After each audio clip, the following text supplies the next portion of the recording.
Okay. Okay. Controlling. Okay. Adam Curry, John C. Dvorak. It's Thursday, January 9th, 2020. This is your award-winning Gitmo Nation Media Assassination episode 1206. This is No Agenda. Guarding your sanity with reality and broadcasting live from Opportunity Zone 33 here in the frontier of Austin, Texas, capital of the Drone Star State. In the morning, everybody. I'm Adam Curry. And from northern Silicon Valley, where we're all shocked and stunned by the fact that Justin Bieber is fighting Lyme's disease. Fact! I'm John C. Dvorak. It's Crackpot and Buzzkill in the morning. Thank you for this important fact. I'm very glad we know this. I've always wondered about, there's a lot of celebrities who have Lyme's disease. Yeah. I wonder if that's... I think they're all tick covered. Well, maybe it's what we used to call going to the spa. You know what I mean? I have Lyme disease. You won't see me for a couple of months. Yeah. Don't you think that's what... He's probably pregnant. I think that's what it used to be. I'm going to the spa for a little bit. Just, going to rejuvenate. Yeah. Well, we kept the amygdala small. We sure did. Nobody else seemed to do it. Well, I got to tell you, man, when did the Iranian missile strikes happen? Was that, when was that? Was it Wednesday night? Well, we did the show on Sunday. Right. And I think it was the next day. Well, it wasn't yesterday. That would be Wednesday night. It was pretty incredible. The keeper, she saw it on social media, I'm sure. She's like, oh, my God. And I'd heard my phone going, and I kind of ignored it. And it was Agent Orange, who I think he may be in Kuwait, or I'm not sure. He's always around sandy areas. And he was sending me, pictures. In fact, he was telling me stuff, and 10 minutes later it would show up on TV. That's how short those lines are from the sand. Whatever's going on there, it's pretty quick. It only takes 10 minutes or so, and then it comes through on U.S. media. But even I, for a second, was like, holy crap. Is this the playbook? What's going on? And then pretty quickly got the message that they didn't actually hit sand outside of the base. They did hit areas inside the base, but as we now know, it seems to be some kind of game. Trump tweets an American flag. Khamenei tweets an Iranian flag. They get one guy doing all of it. When the leaders of countries are tweeting flags at each other, this is bullcrap. That was our whole premise. It is really bullcrap. But there were a lot of extra little bits which made it just incredibly interesting. So to reiterate our initial analysis of the situation with Soleimani, I think we even talked about once, Soleimani or Khamenei was tweeting back at Trump. It's pretty obvious that this was some kind of, well, as everyone says now, face-saving mission. But it wasn't just face-save, or who knows exactly what went on. But there were a couple other things that happened during this evening, which leads me to possibly adjust the thinking of what exactly went down. Was it just a bunch of missiles that showed up, some with warheads, some not? I'm not quite sure what exploded, what didn't. You had pictures in the newsletter of an unexploded drone, which we got a great analysis from one of our producers as to what exactly it was. But if you look at everything that happened, there was, let's see. Shoot, man. I'm looking for the best, but we'll start with this one. I did speak to the FAA moments ago. They said 3 hours before that Boeing aircraft went down, they issued an indefinite ban on all U.S. carriers flying over Iran, Iraq, the Persian Gulf, and the Gulf of Oman. Translation, those are the waters between Iran and Saudi Arabia. There was a concern about U.S. or any passenger being a target, but also misidentification of a plane. Could it be something else? So it may just be coincidence that 3 hours before the missile strike, FAA sent out a special warning to aircraft in the area. No flyovers. They already had, I think, a 26,000-foot ceiling restriction, but that's been there for a while. This was new 3 hours before, just 3 hours.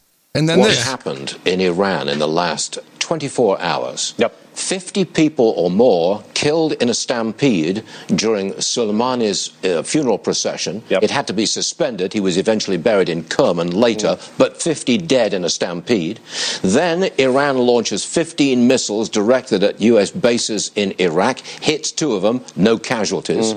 Hours later, a brand new Boeing plane, recently serviced, falls out of the sky after taking off from Tehran's airport. And then, this is not widely reported, but then there was a 4.9 magnitude quake, several of them actually, across Iran, including one very close to a nuclear facility.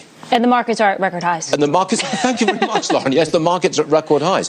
So, just for argument's sake, I'd like to expand on the idea that maybe there was a little bit of warfare that did take place in the background.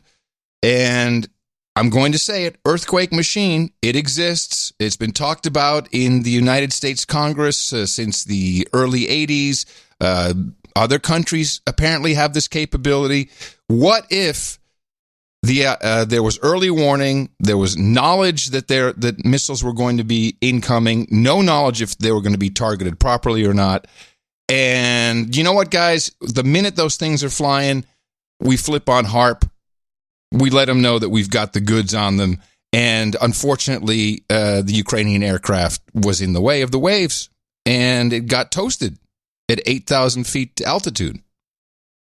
I know it's nuts, but I just want to put it up. I just want to put it out there as a possibility.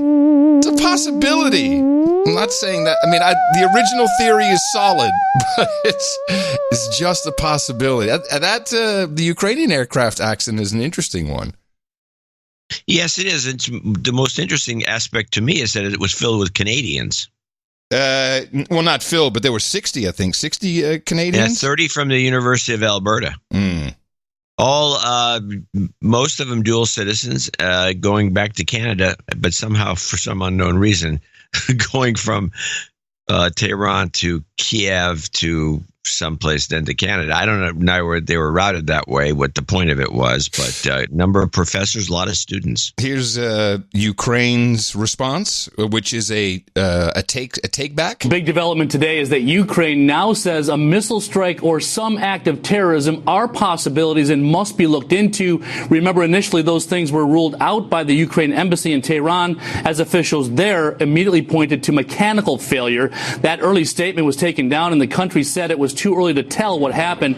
Now the president of Ukraine, who laid flowers at a memorial at the Kiev airport today, says the investigation must be open and the information from the black boxes shared in accordance with international law. The plane crashed just 3 minutes after takeoff from the Tehran airport and about 4 hours after Iran fired missiles at air bases in Iraq. Flight tracker data shows the plane ascended to about 8,000 feet at normal speed and then lost all contact.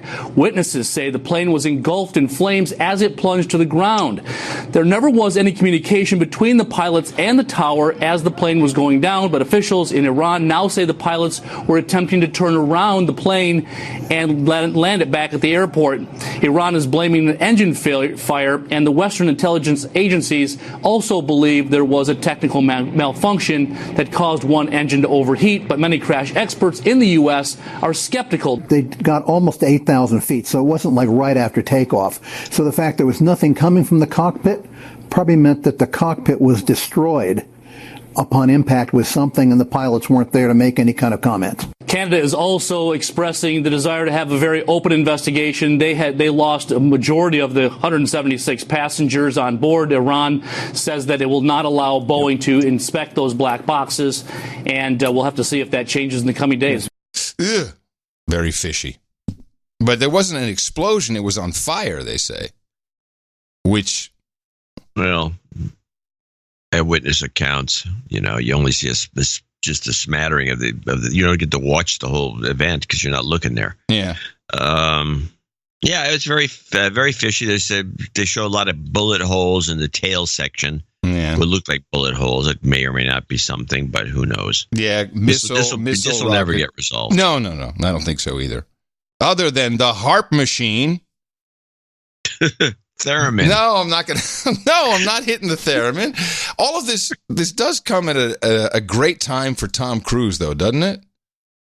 What's he got a new movie coming out? Yeah, Top Gun. Top Gun. Yeah, in which Top Gun 2. No, isn't this 3? 3. How many Top Guns do we need? This is what. Well, the plot. This is what Ricky Gervais was bitching about. Hold on. We'll get to Ricky Gervais. The sequel is reported to involve a conflict with Iran, in which Tom Cruise steals an Iranian F-14 after being shot down. Guy knows how to plan shit. He's good. Wasn't there an exact same movie with Clint Eastwood where he stole some Russian plane? Oh God, I don't know. I don't know. These are not very creative movies. Yeah. Well, apparently the CGI is really good. And it's a flying movie. Wow. It's a flying movie, so I'll go and take a look at that. Now, there's just a lot of weird things around this 48-hour period. The New York Times, specifically Steve, what is this guy's name? Who's this reporter? Steve Simon, who used to be one of Obama's top policy guys, wrote in the New York Times about a hypothetical U.S. military strike on Soleimani in Baghdad, really only half a day before it actually happened. Did you read this? Did you see any of this? I heard about it. Yeah, so apparently he said, imagine, where is it? I'll find the exact quote. Something to the effect of, imagine you're going to, you're Soleimani and you're in Baghdad and the address of where you're going is known. It would be easy for a hypersonic missile to strike you. I mean, that could either be A, of course, complete coincidence, B, message a la Rubicon is what I was thinking. That sounds more like it, yeah. To let people know to either buy or sell stocks. I don't know what the thing is. I think they can't seem to control the market. The only thing that controls the stock market now are Chinese announcements. Yeah. So, and the Rubicon idea would not come from there. Because the market went up, and then we did discuss this on the DH Unplugged show about how during these war episodes, the market tends to go up, not down. Mm-hmm. So I don't know if it sounds like a Rubicon event to me, but I don't know where the investment money.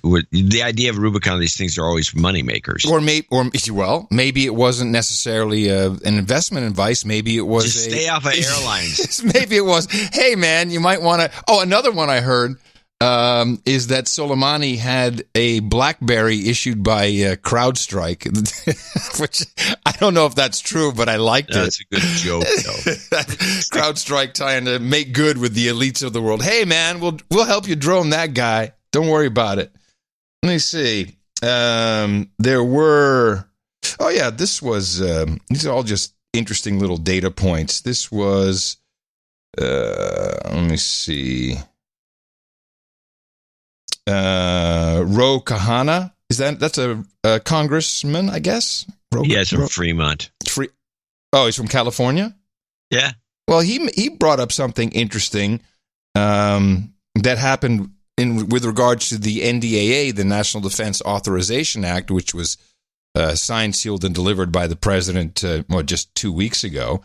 And of course, if the White House hadn't intervened, none of this would have been possible at all. So yet another curious data point. The legislation is very simple. It would say that there will be no funding for any offensive strikes on Iran or Iranian officials. This actually had passed the House of Representatives as an amendment to the National Defense Authorization Act, and there was majority support for it in the Senate. Unfortunately, the White House stripped it from the final defense bill. Had we fought, frankly, harder to keep it in, the Soleimani attack may have been avoided. How about that? Well, that's actually the most interesting of the group you've just presented. That's pretty interesting. Take that out. We need that taken out. So they probably were figuring that would not fly because they knew they were going to take the guy out one way or the other. This was not an overnight operation. They've been tracking him for a while. Yeah. Well, let's go back to the basic premise, which I think needs re-explanation for people who haven't heard the basic premise, which was your idea that the Iranians wanted to get rid of this guy, and they needed somebody. They couldn't do it themselves for some various political reasons, because as you could see by the funeral procession, there were millions of people who were in love with this character, and but he had too much control. He had control of the major armies, and the underground, and the Hamas, and everything in between. But he's getting too popular, and he could have taken over the country. Had to get rid of him without making it look like too obvious, and have the United States do it, part of a quid pro quo. Now we're going to start to be able to, we can do business now, right? And we'll send some missiles over there in the meantime to save face, if you don't mind. And okay, and now it's everyone's standing down, and there's nothing's going to continue. That's going to maybe lead to something or not.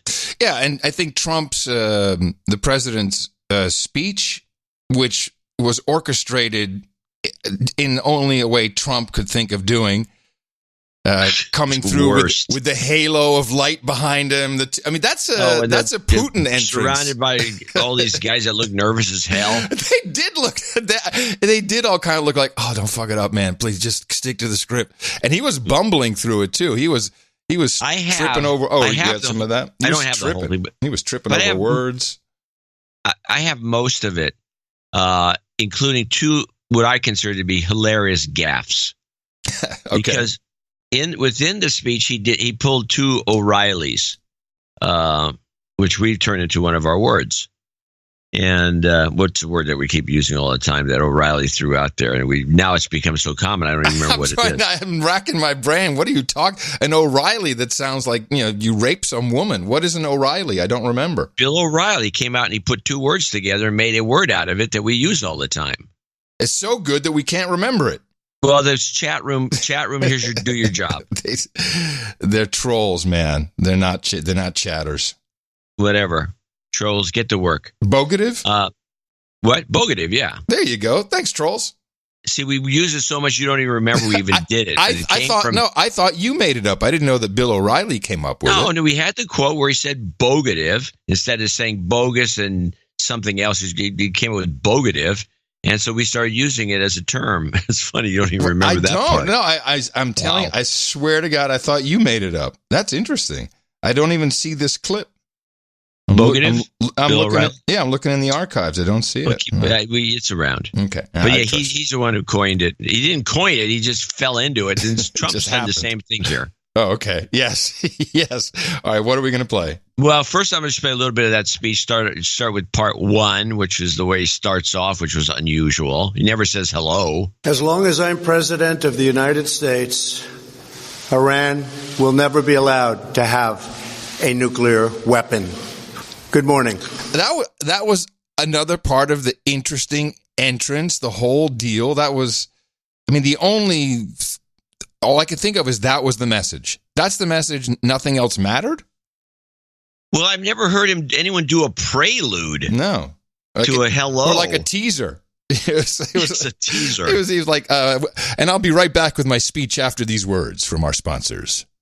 Then he starts yakking away, and it's very boring. And this is part two. You can get to sense how dull it is. I'm pleased to inform you, the American people. The breathing, man. Now I know. Yes, he's hyperventilating. Yes, totally. He's obviously nervous. Maybe because maybe two or three of the guys behind him have a gun on him.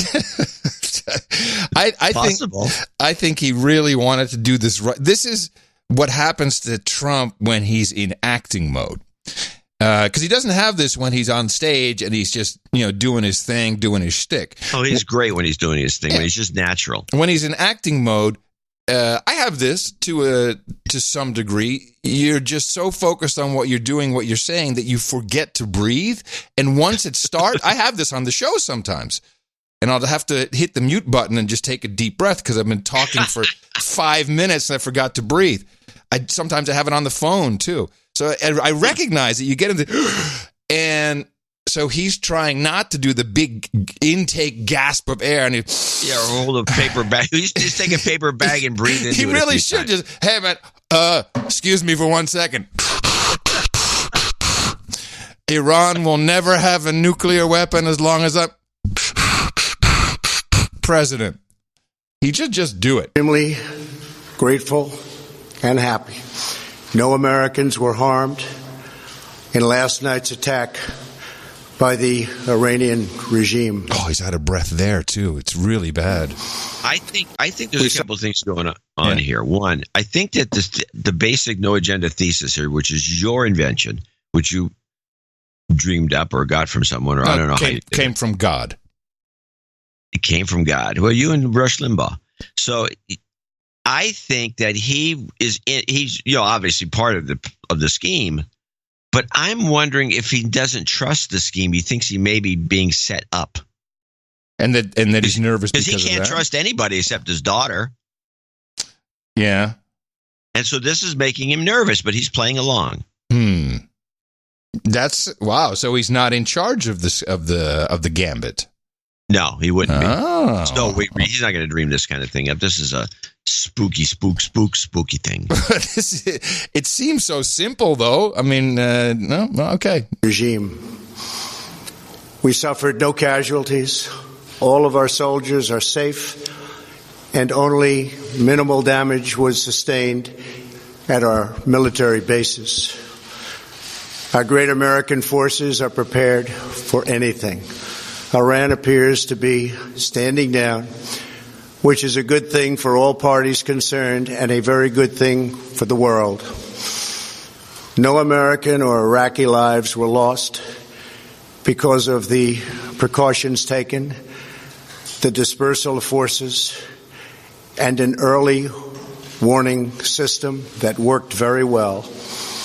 I salute the incredible skill and courage of America's men and women in uniform.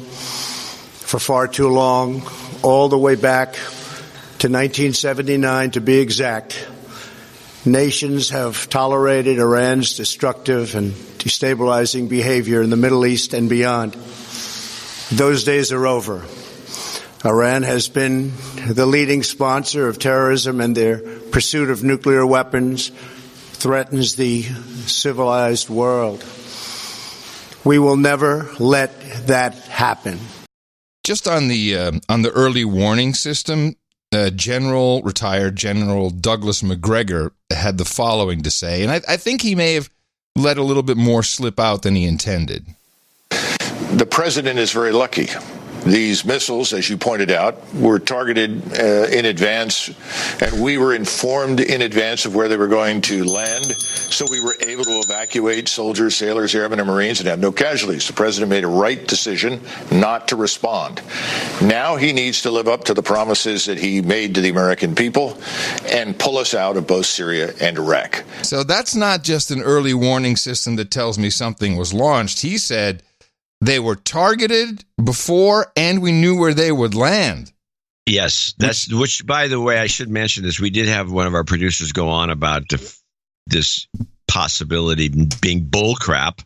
Yeah, but I think this changes that. Well, when I heard the first time I heard that they were warned, I never got the impression it was from the base operations going, oh, those missiles, incoming missiles, take cover. Which is what our military guy told. Right. Said that's what did it. It wasn't blah blah blah blah. And, that's exactly what he said. In fact, I believe this whole thing. If we were going to go along with you either take it or don't take the fact that there's a scheme afoot. Yeah. No, I'm all in on scheme afoot, and I think our producer who says he has good credentials, and I'd have no reason to doubt him. But that would be what he's been told to believe. Of course. He's not going to be. Who's going to be let in on this? We had somebody tweet, one of the Khomeini says something and he makes some announcement. He says, there's no mention of any sort of an agreement. No, of course not. What are you talking about? Of course, there's no mention of an agreement. Although, man, I got a lot of Twitter hate when those missiles started coming in. People like, fucking Kerry, you said, don't worry, this is just all agreed to. Well, here, let me give you, I got a better story than that. Because I'm sitting watching TV with Nick as they're announcing this. Nick is your future son-in-law. Jay's fiance. Yes. And Nick is, and I explained to him that the scheme with whatever embellishments I had. Did he roll his eyes when you did that? No, he never. No, he's pretty much all in on these ideas. His dad would definitely be rolling his eyes. Yeah. And I explained it to him in some detail, and then they made this announcement, and then as soon as they said, and there were no casualties. Yeah, bingo, boom, shakalaka. It was like, holy crap! Exactly what we predicted. For a moment there, I felt my relationship was on the line. I'm here telling my beautiful wife, don't worry, this is just all show. That was after our Sunday show. Then these missiles come in, and her head, man, whips around, looks at me, and I'm like, crap. She's on the edge. Well, no, hey. You think you've got her shut down. She's on the edge. She's going to turn Democrat on you right there in the House. Who says she isn't? We've been doing this for 12 years, you and I. She's new to the party. She hasn't been through a massive prediction, which turns out to be right. Especially one when it's scary, or you're being told to be very afraid because every channel had a person on talking in the dark with two lights in the sky. Yeah, those two lights. These lights. That scared me. That? It looks like somebody shot a flare. I don't know what the hell that was. All right. Let's continue number 3 with Trump. Yeah, I'm not going to play. Well, now, I'm going to skip 3 because these are pretty crummy. Let's get to the gaffe parts. Now, I have Trump take on Iran 4. Well, there's one thing I wanted to mention. I was hoping was going to be in your clips. Twice he talked about the Iranian regime, and when you discuss this type of, well, then play clip 3. It might be in there. Oh, okay. Well, it's not that important what I was going to say. Last week, we took decisive action to stop a ruthless terrorist from threatening American lives. At my direction, the United States military eliminated the world's top... Did you hear what he said? At my direction? No. Well, it was his final say, so maybe he could make that claim. Lies! Anyway, he says we've stopped the terrorists from making threats. Last week, we took decisive action to stop a ruthless terrorist from threatening American lives. Well, what? You can interpret that in multiple ways, but I see your angle. But I'm taking it literally. Yeah, I feel your angle. At my direction, the United States military eliminated the world's top terrorist. He's doing a Bush. Tourist. Qasem Soleimani. And what happened? What's this with? What is it? Soleimani? Or as the New York Times would have it, Soleimani. Yeah. Oh, yeah. And you were right in the newsletters. Like, this happens every time. Osama. Code. It was Osama bin Laden. Then it was Usama bin Laden. It's code. It is code. It's like, what intelligence agency are you working with? Well, we're spelling it this way. So you're okay. With those guys. Oh, yeah, gotcha. As the head of the Quds Force, Soleimani was personally responsible. Now he says Soleimani, so he's addressing all of the intelligence agencies. Responsible for some of the absolutely worst atrocities. He trained terrorist armies, including Hezbollah, launching terrorist strikes against civilian targets. He fueled bloody civil wars all across the region. He viciously wounded and murdered thousands of U.S. troops, including the planting of roadside bombs that maim and dismember their victims. Soleimani directed the recent attacks on U.S. personnel in Iraq that badly wounded 4 service members and killed 1 American, and he orchestrated the violent assault on the U.S. Embassy in Baghdad. In recent days, he was planning new attacks on American targets, but we stopped him. Soleimani's hands were drenched in both American and Iranian blood. He should have been terminated long ago. By removing Soleimani, we have sent a powerful message to terrorists. If you value your own life, you will not threaten the lives of our people. Unfortunately, what I wanted was not in there, which is the regime, which he mentioned twice. And go to clip 4. Oh, who knows? We might get lucky. Here we go.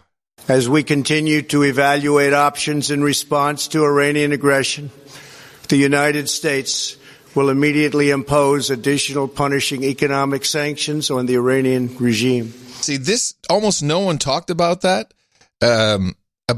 Well, the regime part is one, but also new sanctions, which is really hurting the people of Iran. It's really destroyed almost all commerce. But I think he's putting it all. I think there is some persuasive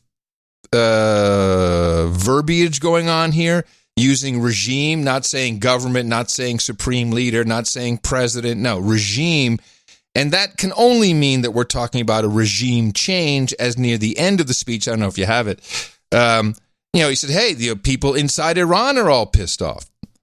So to me, it's like I'm just waiting and looking to see, okay, when do we see so-called protests with brand new signs pop up within Iran? That would be the next logical step if this indeed is the type of game that we think it is. Maybe. I mean, everyone ends up getting rebelized. We have to remember that.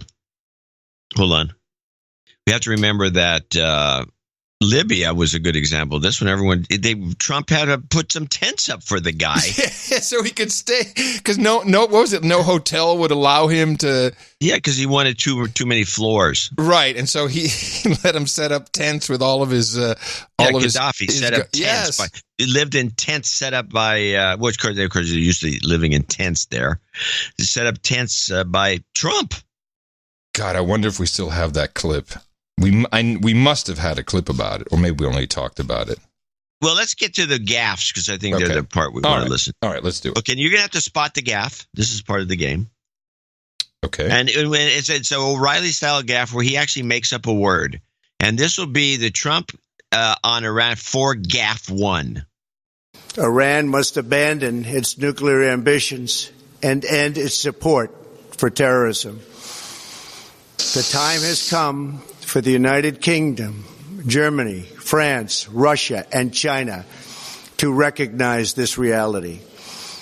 They must now break away from the remnants of the Iran deal, or JCPOA.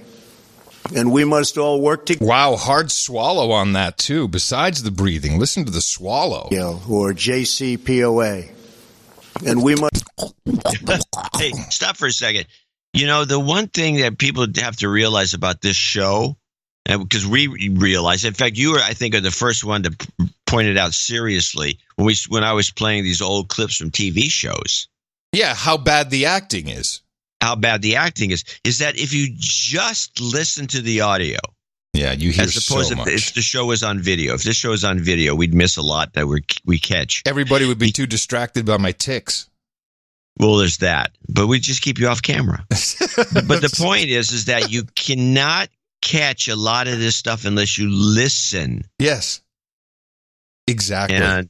And this show is really benefits from being audio only. To us. And we produce it to make sure you can hear it in your earbuds, in your ear. Well, that's weird. I just had a thought, though. I had an idea for the president. And it's an idea that has been pioneered here on the No Agenda show.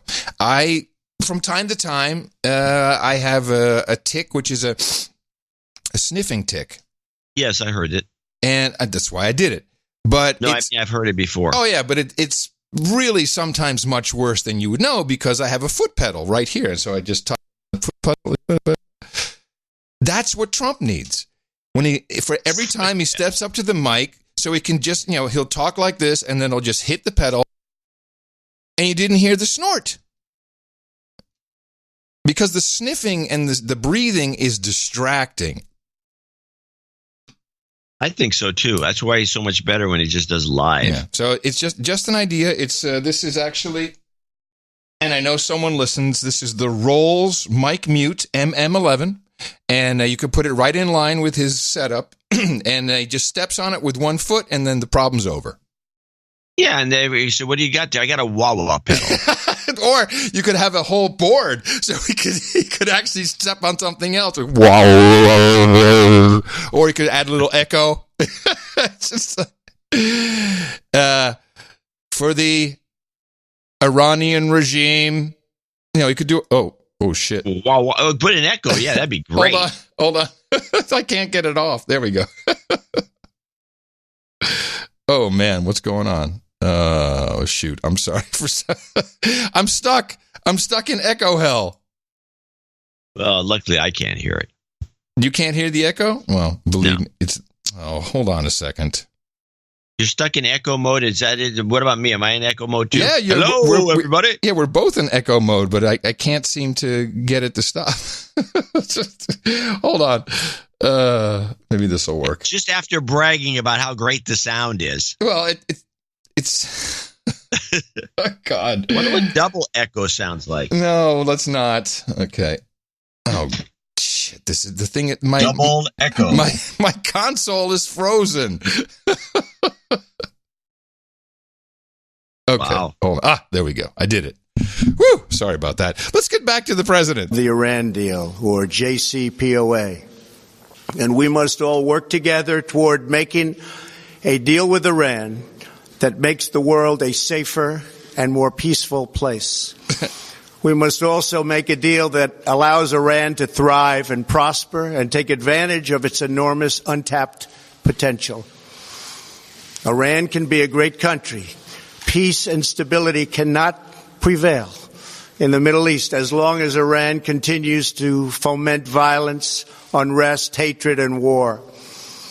The civilized world must send a clear and unified message to the Iranian regime.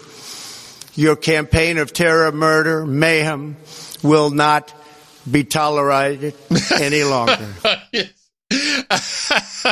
I played that one back a couple times to see if there was any reaction from the stiffs behind him.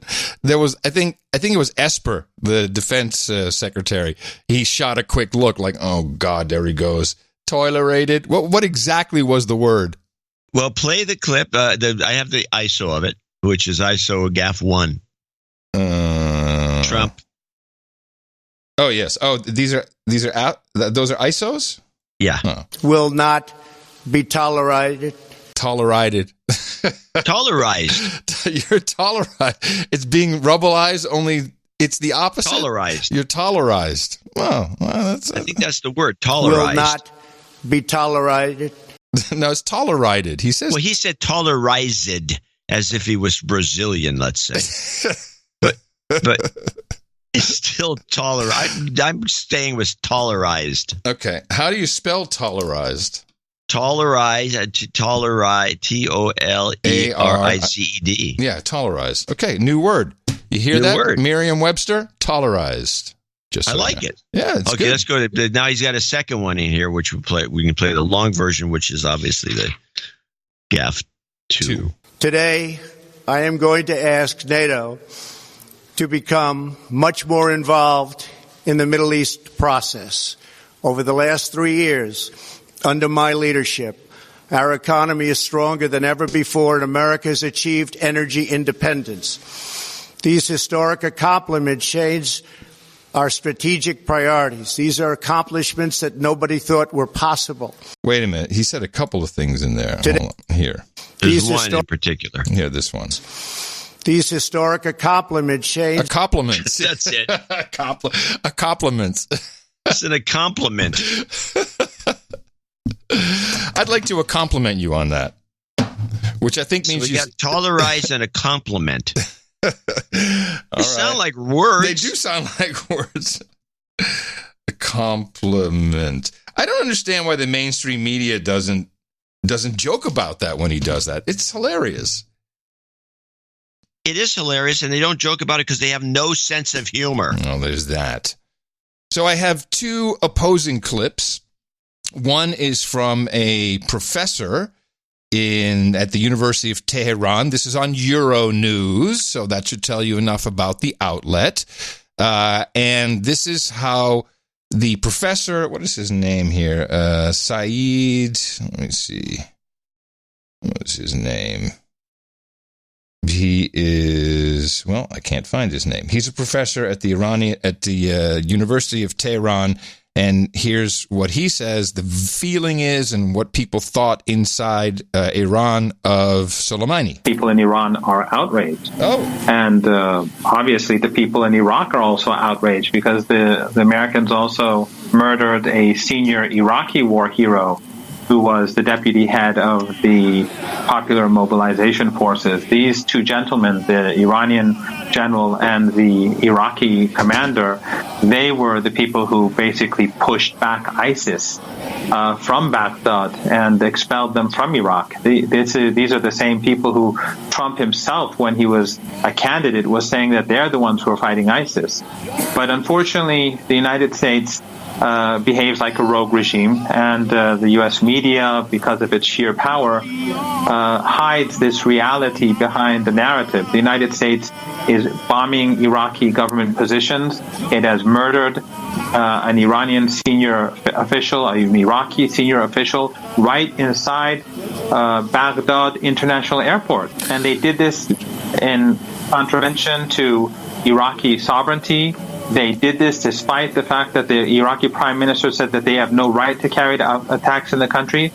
But because the United States sees itself as exceptional, because Western countries see themselves as exceptional, they can invade countries like Iraq, they can create al-Qaeda in Afghanistan, they can support extremists in Syria and destroy the country, they can destroy Libya, they can help starve Yemen with the Saudis, and they still claim to be the supporters of international law and human rights. So his point at the end there is well made, of course, that we are the assholes of the universe. Certainly under... Was he at a disco? Yes, it's called the University of Tehran.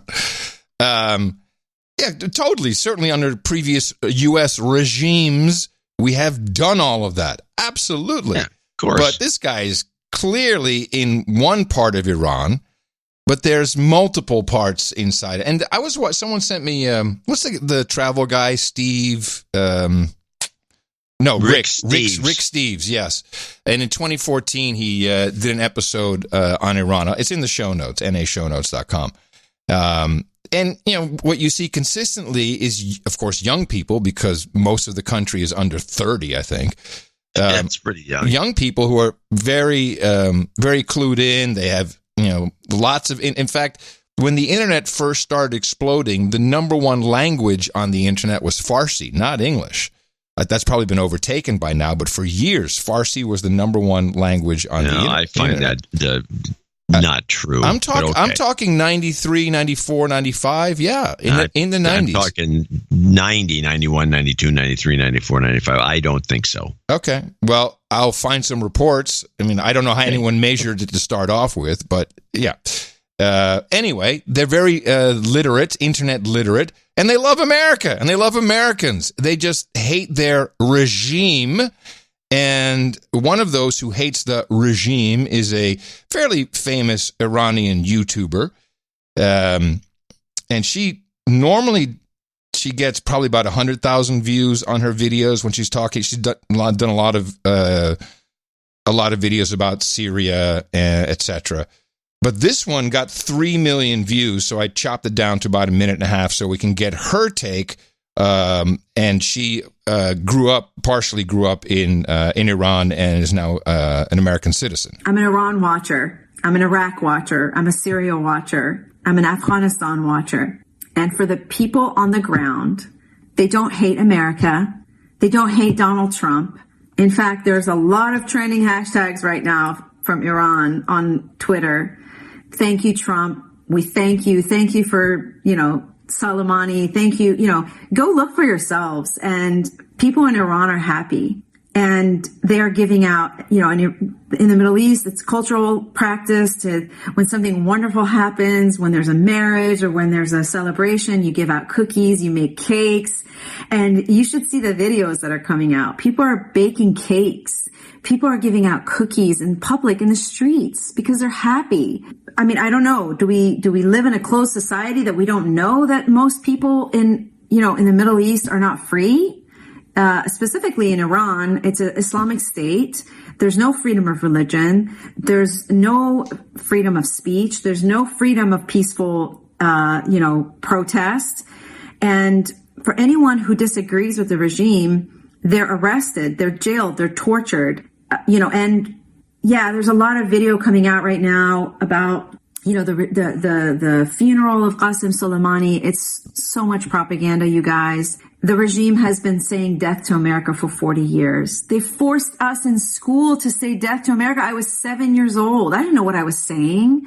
And the people that are saying that right now, they're called the Basiji. They're they're getting paid. They're the ones that get paid to kill people on the street. So yeah, they're going to say death to America, but that's not the people. The majority of the people in the Middle East don't hate America. They don't hate Donald Trump. And I'm probably going to lose a lot of friends for saying this, but thank you, Mr. Trump, for making a very hard decision and for having the moral courage to do something that probably a lot of world leaders wouldn't have had.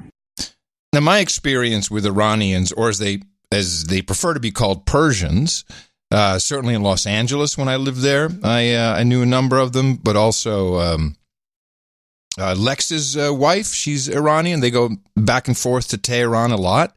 And so she tells me what's going on, and it's the same message. It's like, and they also always feel that America and the regime are somehow in cahoots, and are always working on schemes together. Now that's, just the population who feels that way, but then, there's always something behind it. There's always something behind these, especially the Middle East, the Middle Easterners in general, all the different cultures and countries.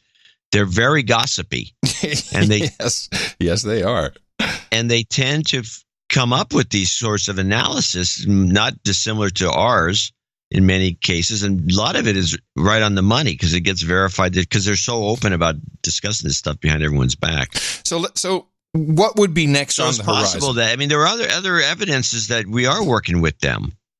Oh, lots of it.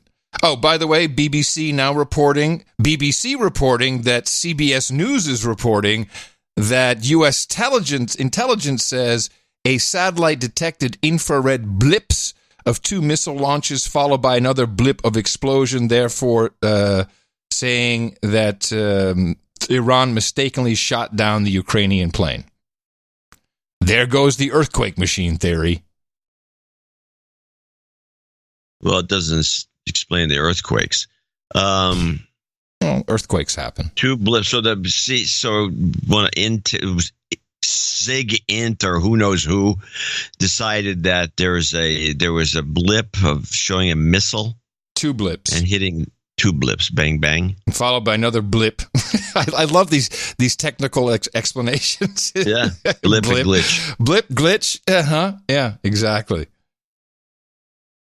So if we look at the cycles, if you look at the cycle of Iran, we're about due for a regime change, for a protest. Hold on a second. Why would they? Well, we're due for rebelization. Why would they mistakenly shoot down this thing? What planes do they think were flying around, heading out of town, that were what they think was an American jet? What were they thinking? Well, it was a mistake. This is the reporting. It was a mistake. Oops. Sometimes things are very unfortunate. A day wrecker, as we say in aviation. I tend to think if that was true, quote unquote mistake, there was somebody on that plane that they had to kill. I did get the passenger manifest, and I saw every name, but nothing I would recognize. So I have no idea. Iranian names. No, but that is obviously something that we would look at. A day wrecker is what I see so far. But you say they're due for rebelization. I don't think so. We're not going to rebelize Iran at all. I think eventually we have to. No, maybe oil fields, but you cannot rebelize. No, I just don't see that happening. They could. They've rebelized everything else. Why is Iran going to get a pass? But Iran has been our buddy in the past. They've done a lot for us. So was Libya. Yeah, I know. So it's bad actors that make these decisions. So hopefully we're not going to rubbleize Iran. What I would be hoping for is another October surprise hostage situation. This is the year to do it. That's what I'd be looking at, a cycle. Well, actually, this is not the year to do it. The year to do it would be in 2024. Because when they did it the first time, oh, no, you're right. You're right. No, it was after a first, no, right? It's after a first you're term. right. Because it was Carter's first go round. They had to get rid of him. And, this would be an attempt to get rid of, so people wouldn't vote for Trump. Yeah. But they can't because he's such a loose cannon. Nobody knows what he'd do. Mm. And it's not like Carter. They knew he was going to wimp out. Yeah. But we all know that, that a deal was made to intentionally delay the release of the hostages so it would benefit Reagan. Yes. These are the level of deals that can be done with Iran. And I'm sure that could come in handy depending on what happens with, I don't know, impeachment or something of that ilk. Impeachment's going. We can talk about that in a minute. But I do have one more clip about Trump and his little chat. And the only reason I want to play it because I have a WTF attached to it. This is a 7-second clip, a Trump talk on WTF military spending. The American military has been completely rebuilt under my administration at a cost of $2.5 trillion. Yeah, I caught that number as well. And I actually expected some outrage. I didn't read any outrage about that. No, it's none. Which is like, how much? Who's giving the media? The media can't even think for themselves on any of these things. They can't ridicule him for his tolerizing, and they can't talk about this number, which is, what is he talking about? He's been in office 2 years. They put in $700 billion each year for the military, which is 1 point. I mean, if you add the two together, which is not rebuilding, that's just maintaining, according to him, that's 1.4 trillion. So how does he get this huge number? I don't know. Maybe that's the $2 trillion that Rumsfeld couldn't account for. I don't know. Do we still have that clip of Rumsfeld's pockets? Rumsfeld, we couldn't find. And wasn't that the day before 9/11 that he said that? Yes, this is... Wait a minute. How much did Trump say? That's very interesting. 2.4 trillion, I think. Play it again. It's only 7 seconds. For peace. Oops, sorry. That's the wrong one. Here we go. The American military has been completely rebuilt under my administration at a cost of $2.5 trillion. 2.5. Now let's listen to Donald Rumsfeld just before 9/11/2001. Pentagon, the day before 9/11. Secretary of Defense Donald Rumsfeld declared war, not on foreign terrorists. The adversary is closer to home. It's the Pentagon bureaucracy. He said money wasted by the military poses a serious threat. In fact, it could be said that it's a matter of life and death. Rumsfeld promised change, but the next day, the world changed. And in the rush to fund the war on terrorism, the war on waste seems to have been forgotten. My 03 budget calls for more than $48 billion in new defense spending. More money for the Pentagon when its own auditors admit the military cannot account for 25% of what it already spends. According to some estimates, we cannot track $2.3 trillion in transactions. Oh, close enough. Pretty close. 2.3, 2.5. Who knows? It's all a big ripoff. What do we get? It's a total ripoff, and you can support the military, but you don't have to support just squandering money. And what did it go towards? I mean, I saw the National Defense Authorization Act. I think it went to Space Force. That's where the money went. By the way, there are 2 producers of this program, the No Agenda Show, who I have confirmed are now in Space Force. Oh, really? Yeah. I think I heard about one of them. One of them's pretty high up in the launch area, and another one is in the bowels. That's just the ones I know. But Space Force is the real deal, man. It's the real deal. So, yeah. 2.5 trillion. This seems like a lot of money. I know that, what did we appropriate? $750 billion? 700 plus. Yeah. So where did it come from? There's money. There's money there. Where did the 2.5 trillion come from? Drugs. Yeah. They took the CIA's money. They took that money back from them. By the way, very interesting. Ever since you had the guy on from the Quincy Institute. Yeah, everybody's all over that. They're showing up everywhere. There's articles, opinion. The Quincy Institute. Hypersonic missiles are a game changer. This is, maybe these guys are the new war power college, whatever. Well, you know the people behind it, right? Let me guess. You missed this one. Oh, wait. Let me guess. Soros? You won't guess it. You won't guess it correctly, but go on. Soros is one of them. I did see this. Koch brothers. Oh yes, I did see this. Soros and Koch brothers. Yeah, two fine war outfits right there. Wow, all funding the Quincy Institute. So whenever you see someone from the Quincy Institute, you know where it's coming from, where they're coming from. Red flag that one, please. And then just a reminder that John Kerry's daughter is married to the son of I think the finance minister of Iran. Just throwing that out there in case you see him making any interesting moves. Well, he's always over there supposedly doing back channel deals illegally in violation of the Logan Act. Yeah, whatever. Yes, exactly. Yeah, meanwhile, General Flynn right. been broken by the system. They took all his money. The guy's a wreck. I have just one last clip in this, relatively short. So I guess a bunch of Democrats got up and we're talking. The new push now is the War Powers Act. I think. And by the way, Mike Lee finally turned on Trump. Like he was always an anti-Trumper, and he kind of caved for a while. Wait, Mike Lee is who is he? Mike Lee is the other senator from Utah with Romney. Ah, right. And I think Romney finally cajoled him into, be yourself, Mike. It's okay to hate him. There's no problem there. Yeah, so what were we discussing? Well, about the Democrat. Yeah, the Democrats and the War Powers Act, right? And this their act. Yes, Nancy Pelosi sent a message. Of course, the original War Powers Act was in '73, but they beefed it up during their era. Right, and so, but I think that they're going to try and use, the way I understand it, they're going to try and use this to create more articles of impeachment. Yes. Why not? Want to hear my latest idea about what might be going on? Sure. Let's go back to the possibility that Nancy Pelosi's not insane. She never wanted an impeachment. Okay. But she flips on it and goes all for it, and now she's holding on to the impeachment papers.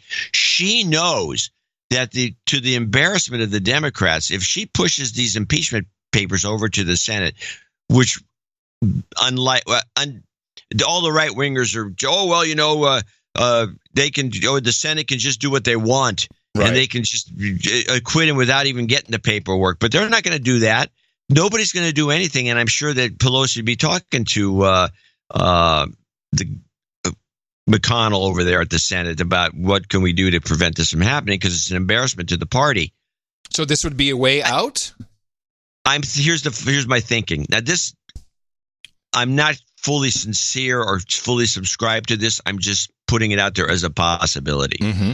She's going to sit on the impeachment papers through the election, and into the next couple of years, she's just going to sit on them because she knows that if they put them through and they get kicked back by the Senate, they will do it again and again. Right. Because they said they would. They're going to just impeach him over and over again. So different things. Well, impeach him for this, impeach him for that. So she knows that'll ruin the Democrat Party for sure. Yeah. So she's going to sit on it through the elections, and her excuse to sit on it through the elections is going to be, well, if the American public gets a clue and they turn over the Senate to us Democrats, then we can get him.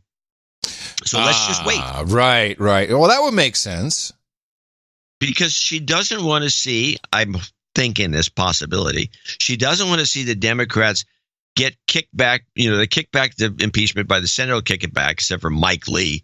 They'll kick it back, and then they'll do it again for something else. Then they'll do it again and again and again. And the party's going to look like a bunch of buffoons. So she writes to her Democratic colleagues, this week the House will introduce and vote on a war powers resolution to limit the president's military actions regarding Iran. This resolution is similar to the resolution introduced by Senator Tim Kaine in the Senate. That was Hillary's vice presidential pick. Loser. It reasserts Congress's spook, by the way, Tim Kaine. It asserts Congress's long-established oversight responsibilities by mandating that if no further congressional action is taken, the administration's military hostilities with regard to Iran cease within 30 days. It's true. It's how the War Powers Act operates. So what's new? It's just a reassertion. It's just a resolution. All right.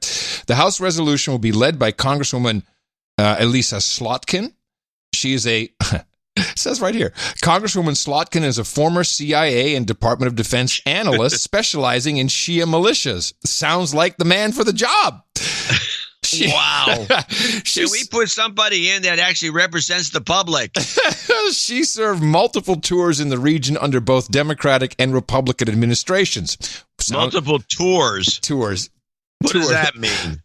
Well, I guess she opened up a print shop. She ran a magazine. I mean, what is a tour when you're in the CIA? When you're in the CIA, yeah, you're probably undercover as a journalist or something else. I greatly appreciate the solemnity.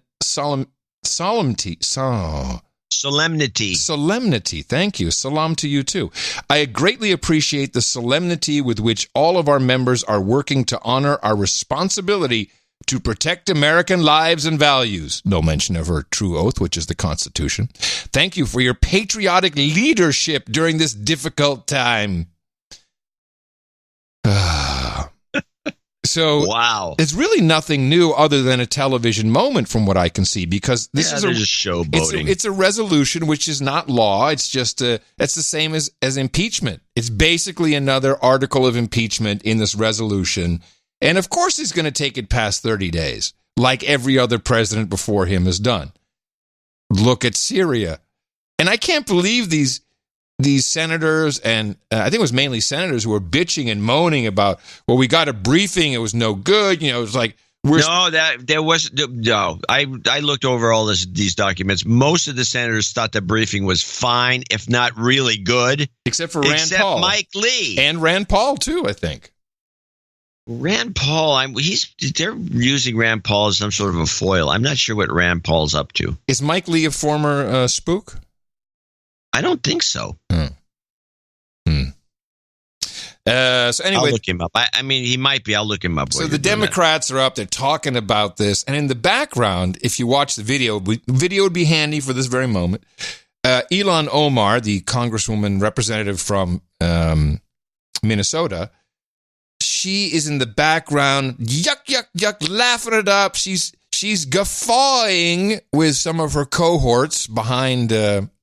Jayapal, I think, is in the front, in the foreground, and Sheila Jackson Lee, who, by the way, when Sheila Jackson Lee sees this video, she's going to be very pissed because it was incredibly disrespectful as she's moaning, droning on about whatever, war, President Trump sucks, orange man bad. Ilhan Omar's in the background just cracking up laughing. I don't know what the joke was, but then it's her turn to speak, and this is what she said. Thank you, Ro. I feel ill a little bit because of everything that is taking place, and I think every time I hear about of conversations around war, I find myself being stricken with PTSD, and I find peace knowing that I serve with great advocates for peace and people who have shown courage against war. Oh, why? Her PTSD was triggered. Except she's laughing it up in the background the whole time. She is a very insincere woman. Oh, you think? Vote these people out. I don't know what you're doing with that. And with that, I would like to thank you for your courage and say in the morning to you, the man who put the C on CIA tours, John C. Dvorak.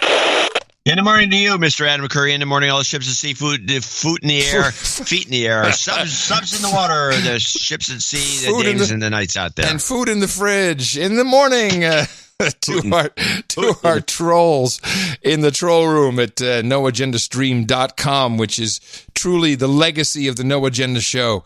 it just sticks around. It stays up. People join in, listen to, what do we have, 50 podcasts running now, I think, on noagendastream.com in rotation, and you can hop into the troll room, and it's open. There's really no moderation. You go in there, you troll around, you give people karma, you laugh a bit, and when there's a live show, you really troll the host. It's great. It's a lot of fun, and it's a good place to find new podcasts to listen to. Go to noagendastream.com. And a big in the morning to Mountain J. I don't know if Mountain J has ever scored a piece of artwork for the No Agenda show previously. He submitted quite a few. And he has a very distinct style, and we chose his artwork for episode 1205, 1,205 episodes. That title of that was Death Bus. And I liked this. I liked it right away. There were a couple of we did have a discussion. There were a number of other pieces we liked. This is the War Machine RPM tachometer with Iraq changing to Iran. It had nice No Agenda with a little do not enter for the O for No Agenda. It was a custom job, and it was nice. It was very pretty, and it popped. It hit it on the money. It did, and it pops. There's so many great pieces of art that it just doesn't pop off the page because there's too much. And it's also never on the page. It's on a little, it's in the display in your podcast app, if it works. It's a big if. If it works, because we are probably one of the few, if not the only podcast that consistently changes its artwork for every single episode. And that's because of the Value for Value network, which we pioneered, set up, have continued to grow and expand and adjust there where necessary. And everybody who listens to this show is a part of that because you're a producer, and that's how it works. You produce in many different ways. It could be as simple as, and it's not even that simple, keeping the troll room up and running, keeping the servers up and running, creating great artwork, or making sure that we can continue to do this by supporting the show financially. And at this moment, just like Hollywood, we take a little break to roll the credits and thank the executive producers and associate executive producers of episode 1206. And we don't insult them. Yeah, we do all the time. What are you talking about? Well, not like Ricky Gervais does. Well, we'll get to Ricky Gervais in a moment. Ren Fakima is our top guy. Or Ryan. How do you pronounce that, you think? I think it's R-Y-N-E? I think it's a version of Ryan. I don't know. Ryan Fakima? It would be Fakima. I would say Fakima. Fakima? It's not Fakima, it's Fakima. Well, in Dutch it would be Fakima. Fuck him up? No, Fakima. That sounds like Oakland chat. R-Y-N-E, Ryan. Maybe it's just Ryan. It's a fine name. 3333. He's in Seattle. I hope to see him at a Seattle meetup. Thanks for making the best podcast in the universe. He writes, my brother hit me in the mouth last spring, and the process of my shrinking amygdala has been delightful. Oh. I was called out as a douchebag by Beachview Farm on episode 1194, and this is my first donation. So please de-douche me. You've been de-douched. Being recently married, my beautiful wife and I are headed on our honeymoon. Woo! Can we please have some goat karma? Thanks again for the deconstruction, jingles, and the Obama no, and it's almost too delicious. Oh, I didn't even see those. Is that on? The cell wasn't expanded enough. Oh, I'm sorry. Not your fault. You don't have to be sorry. Well, no, because I like to have everything all set up and ready to go. Is there a particular one he wanted? It's just any. Obama no. Any? Okay. And then a too delicious to believe, my friend. That's Lady Macbeth, I believe. Yeah. Isn't it? Hillary? Yeah. I'm not sure. Too delicious to believe, my friend. No, I know it's Hillary, but I don't know if it's too delicious. See, I like setting these clips up before we get to the show. We know. Yeah, but I'm just bitching and moaning about it. No. You're stalling. Listen. No. Hey. No.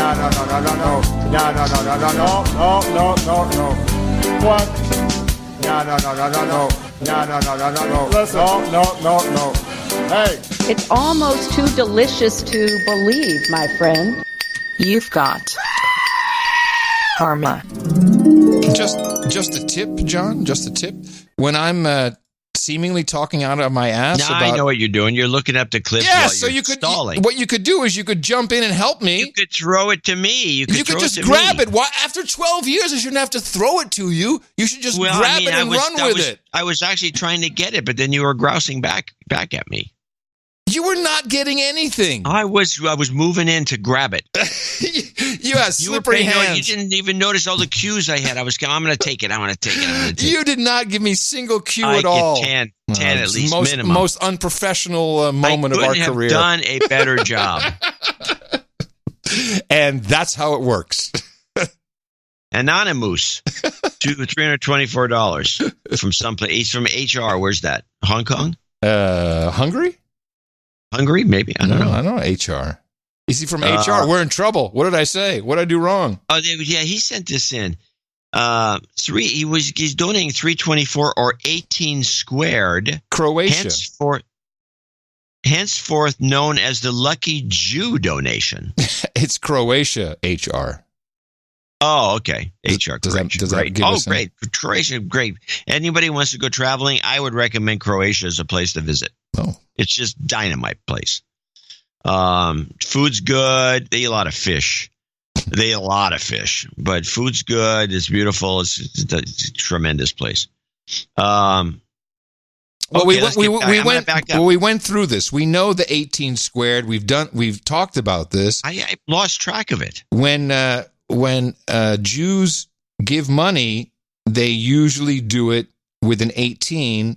If I can recall, they put the 18 in there, which is lucky. Okay, 18 squares. So 324 is the Lucky Jew donation. I'd like to request a de-douching. Okie dokie. You've been de-douched. Needs travel and jobs, Karma. I'm going to a work-related retreat by means of a long transatlantic flight. I need some extra protection after that glitch in Iran. No Agenda truly is the best podcast in the universe. It's not surprising that even the Mueller report confirms this by omission. Yes, and just to make you feel better, the most dangerous part of your flight is the drive to the airport. No! You've got karma. That's our two executive producers. Now we drop to associate executive Sir Dwight the Knight in Burlington, Ontario, Canada. 23456. Both you, John and Adam, have done an incredible job doing this show. I'm making this donation because most likely, what is this? Most likely, the donations will trickle off after the big celebration of episode 1200 and the holidays. Absolutely true. Yes. Thank you for thinking of us, Sir Dwight. Very mediocre. I was talking to a coworker of mine around the Chunka Island bit on Maxine Waters when another coworker, a Ukrainian man, overheard the name Chunka, and he laughed, saying the name is from a Russian children's song. Yeah, it's not just a song; it's also a cartoon, and I believe it's a really racist cartoon. It's like little monkey kids living on Chunka Island. So it makes it even funnier in the context of which the Russian pranksters did it. Yeah, that's what he says too. Also about the alternative universe traveling machine. At last time I brought up the machine, you both thought it was. I was asking for a jingle. I was simply asking about the machine and how you haven't used it in a while. But Adam just fired it up the day before the show started that day. I understand it's a very highly tuned instrument, and it's not a jingle. For the new listeners to the show, maybe you could explain Universe A and B and verify which we are in, because the craziness of the SJWs with their swollen amygdalas are getting out of control, and I'm worried that we might be stuck in Universe B. Well, keep up the great work, and I'm sure we're all looking forward to an amazing year. I'm looking forward to more Scandinavian meetups this year, people. Cheers, Sir Dwight the Knight. So we identified multiple dimensions in a split universe years ago. Was this even before Trump got elected, I think? I believe must have been, yeah. And it's what Scott Adams would say, the same movie playing on two different screens. So we're people seeing two different movies on the same screen. Isn't that okay? No, you said there's two different movies. They're watching the same movie. They're watching the same movie, but you see it differently. And yes. And I think just look at what pundits are saying everywhere in the news. There's people who see the events differently, and I think the No Agenda screen we've identified as Dimension A, and Dimension B is everything that's unhinged. that's our code. That's it in a nutshell. But we do from time to time use this highly tuned instrument, which is precision. It's CNC'd into precision, and we use it to travel to Dimension B when needed. But I don't really appreciate doing it, because I always I didn't say this before, but I'm going to tell you now. 2 days later, I get hives. Oh, really? And you always get a little nauseous, too, when we're traveling. Well, yeah, that's... Well, I'll get you the Dramamine for the next time we fire it up. Thank you very much, Sir Dwight. I'm going to use a copper... No, I'm going to use the copper bracelet. Yeah, it'll work. And, of course, Sparky. I haven't seen Sparky in a while. Sparky's part of the machine. I think he got left in Dimension B. He operates it. Yeah, I'm sorry. Sparky actually flips the switch. Thank you, Sir Dwight the Knight. Appreciate that. Onward to, I hope that clears things up. Dennis Price in Pine Grove, California, $200. John and Ab, thank you for another great year. What you do means a lot. John, in the summer, I manage a Forest Services station at Carson Pass, just past the Kirkwood Mountains on Highway 88. Next time you go towards Tahoe, please stop in. Do you ever come out? Do you ever pass out that way? Can I climb up into the tower? We are open 7 days a week and take some shots. Yeah. Shoot from up there. From June through September. But if you come by on Saturdays, I lead a history of Carson Pass. Well, that's that. Yeah, a history of Carson Pass from 10 to 11, an hour and a half lecture of the history of Carson Pass. I'm sure I'd learn something. I'd do it. I'd go there. It's cool stuff about Kit Carson, believe it or not. Also about John C. Fremont, Pioneers and More. Find us on Facebook, Carson Pass Station, Dennis Price, Pine Grove, California. So, give that guy some karma. All right, but before I do that, who is Kit Carson?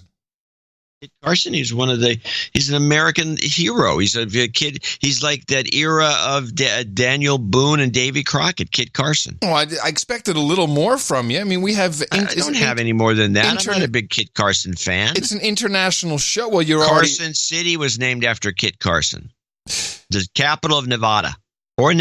American frontiersman. Oh, that's a great one. He was a mountain man. Wilderness guide, Indian agent. Yeah, he was working for the Indian spooks. Not fast enough. Sorry, I could have done it. Good try. Too slow. U.S. Army officer. He became a frontier legend in his own lifetime via biographies and news articles. Often exaggerated versions of his exploits were the subject of dime novels. Yeah, you write those. Dime novels. Dime novels. He understated his understated nature belied confirmed reports of his fearlessness, combat skills, tenacity, and profound effect. He was the original Donald Trump, is what it sounds like.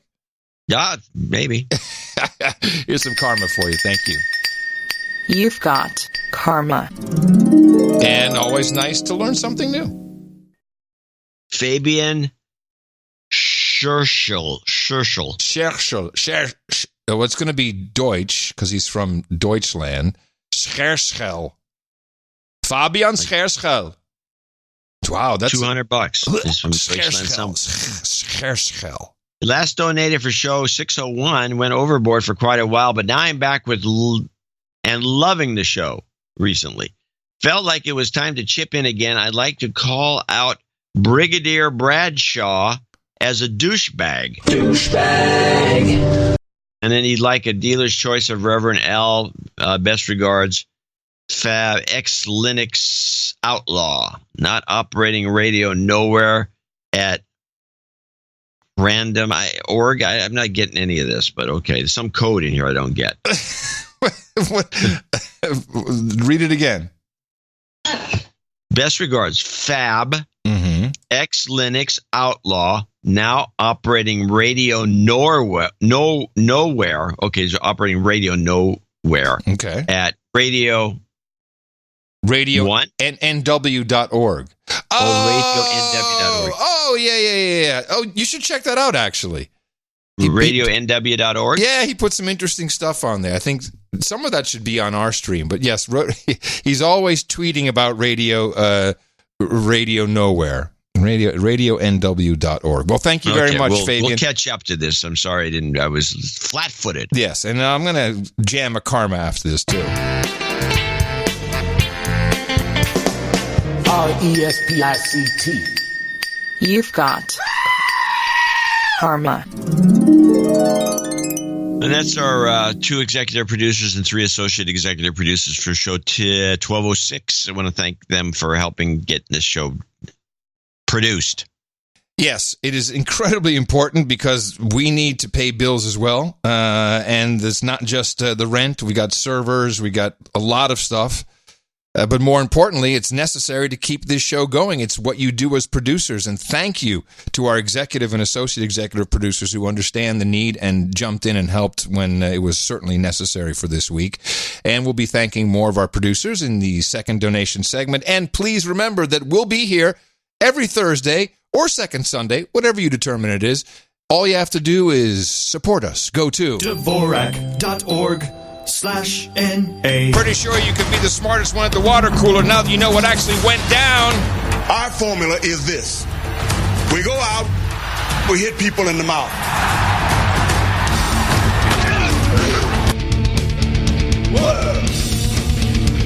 That is brand new information. Shut up, slave. So I was baffled. I was really baffled by Ricky Gervais. And I was not baffled by his whole spiel, but baffled that NBC would sanction this. And they had to. It was all on prompter. Oh yeah, no. I saw him on the red carpet, and the question was asked. Does everybody know what he said? Oh no, it's all been approved. There may be an ad lib here or there. He says, but no, it's all been approved. Everybody's really happy. For Gervais to go so hard, I mean, and to me, it was really about one thing. Wait, stop. We didn't even tell you. Who doesn't know what the hell we're talking about? Who doesn't know what we're talking about? Ricky Gervais. I think there's people that are wise people, don't sit around watching television all the time, that would like to know what we're talking about. Ricky Gervais, the original Office inventor, and of course the U.S. Office television show flowed from that. Also early podcaster and comedian, who I think is very funny. I love his stand-ups. I think he's got some great bits. It's very English, but very interpretable for the United States audiences and abroad. Was the host at the Golden Globe Awards, which he's known for, as we would say in the UK, taking the piss out of the celebrities. But the extent that he went to this time was, to me, it was either, because it was on NBC, the Golden Globes, to me it felt like what he was saying was either a planned release valve, it was a perhaps corporate cover, or a message to Hollywood. And I don't know if you have any clips, but I only have 36 seconds that matter. I have 36 seconds that matter. It was right in the beginning. And this, to me, is when I just went, holy shit. But tonight isn't just about the people in front of camera.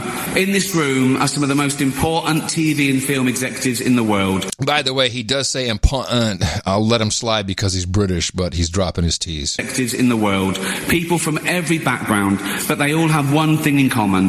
They're all terrified of Ronan Farrow. He's coming for you.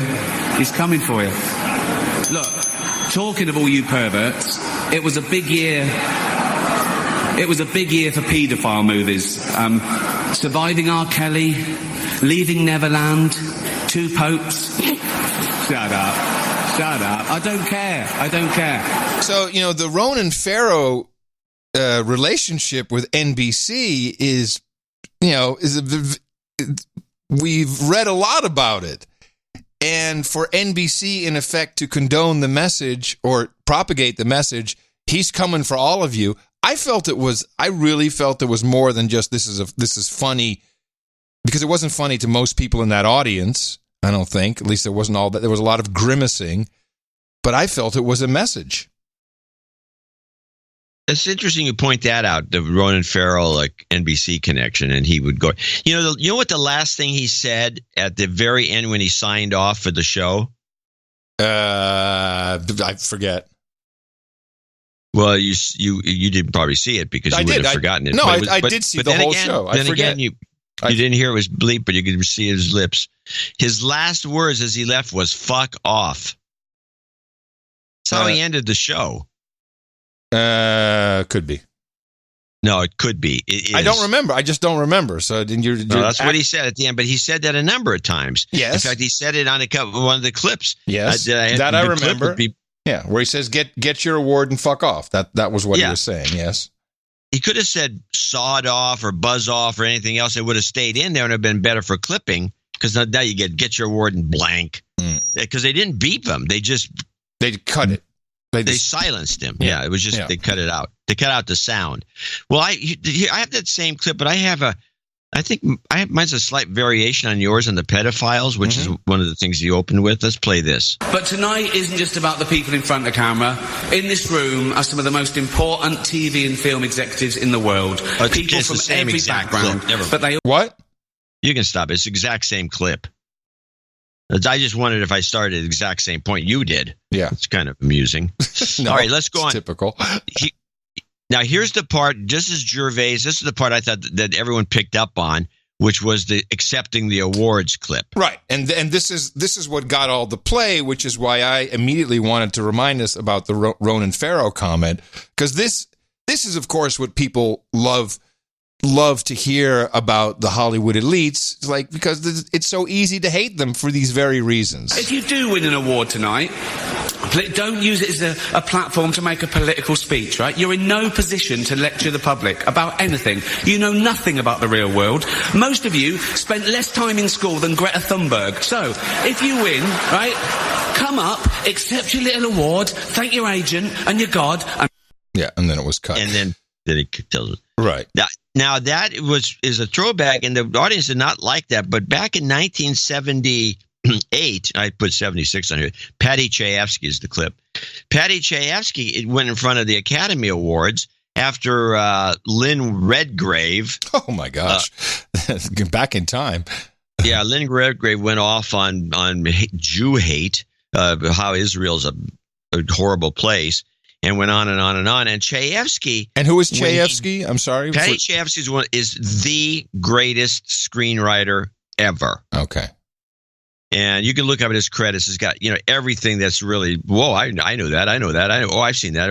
It's really outrageous. You can look him up on IMDb. But Patty Chayefsky, that's Chey, is considered, and in fact, there was a Patty Chayefsky Award at the Golden Globes. Oh, there you go. So anyway, this guy who's a very famous writer, he, in fact, he did the movie Hospital, and it was noted that it was just the movie The Hospital, I think is the name of it. Yeah, The Hospital was highlight. It was one of the few films that was on the marquee. The Hospital by Patty Chayefsky. There are very few writers ever get to that point where even Tarantino doesn't do that. So he goes on there, and during this, they keep cutting to the audience, and the audience is applauding. Neil Simon's in the audience. You see all these other famous people, and they're applauding Chayefsky for saying what he's saying. If he said this today, they'd be booing him. Clip. Before I get on to the writing awards, there's a little matter I'd like to tidy up, at least if I expect to live with myself tomorrow morning. I would like to say, personal opinion of course, that I'm sick and tired of people exploiting the occasion of the Academy Awards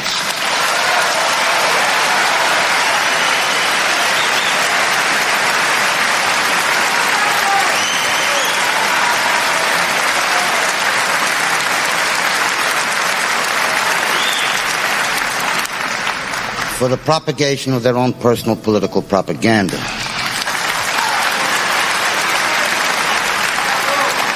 I would like to suggest to Miss Redgrave that her winning an Academy Award is not a pivotal moment in history, does not require a proclamation, and a simple thank you would have sufficed.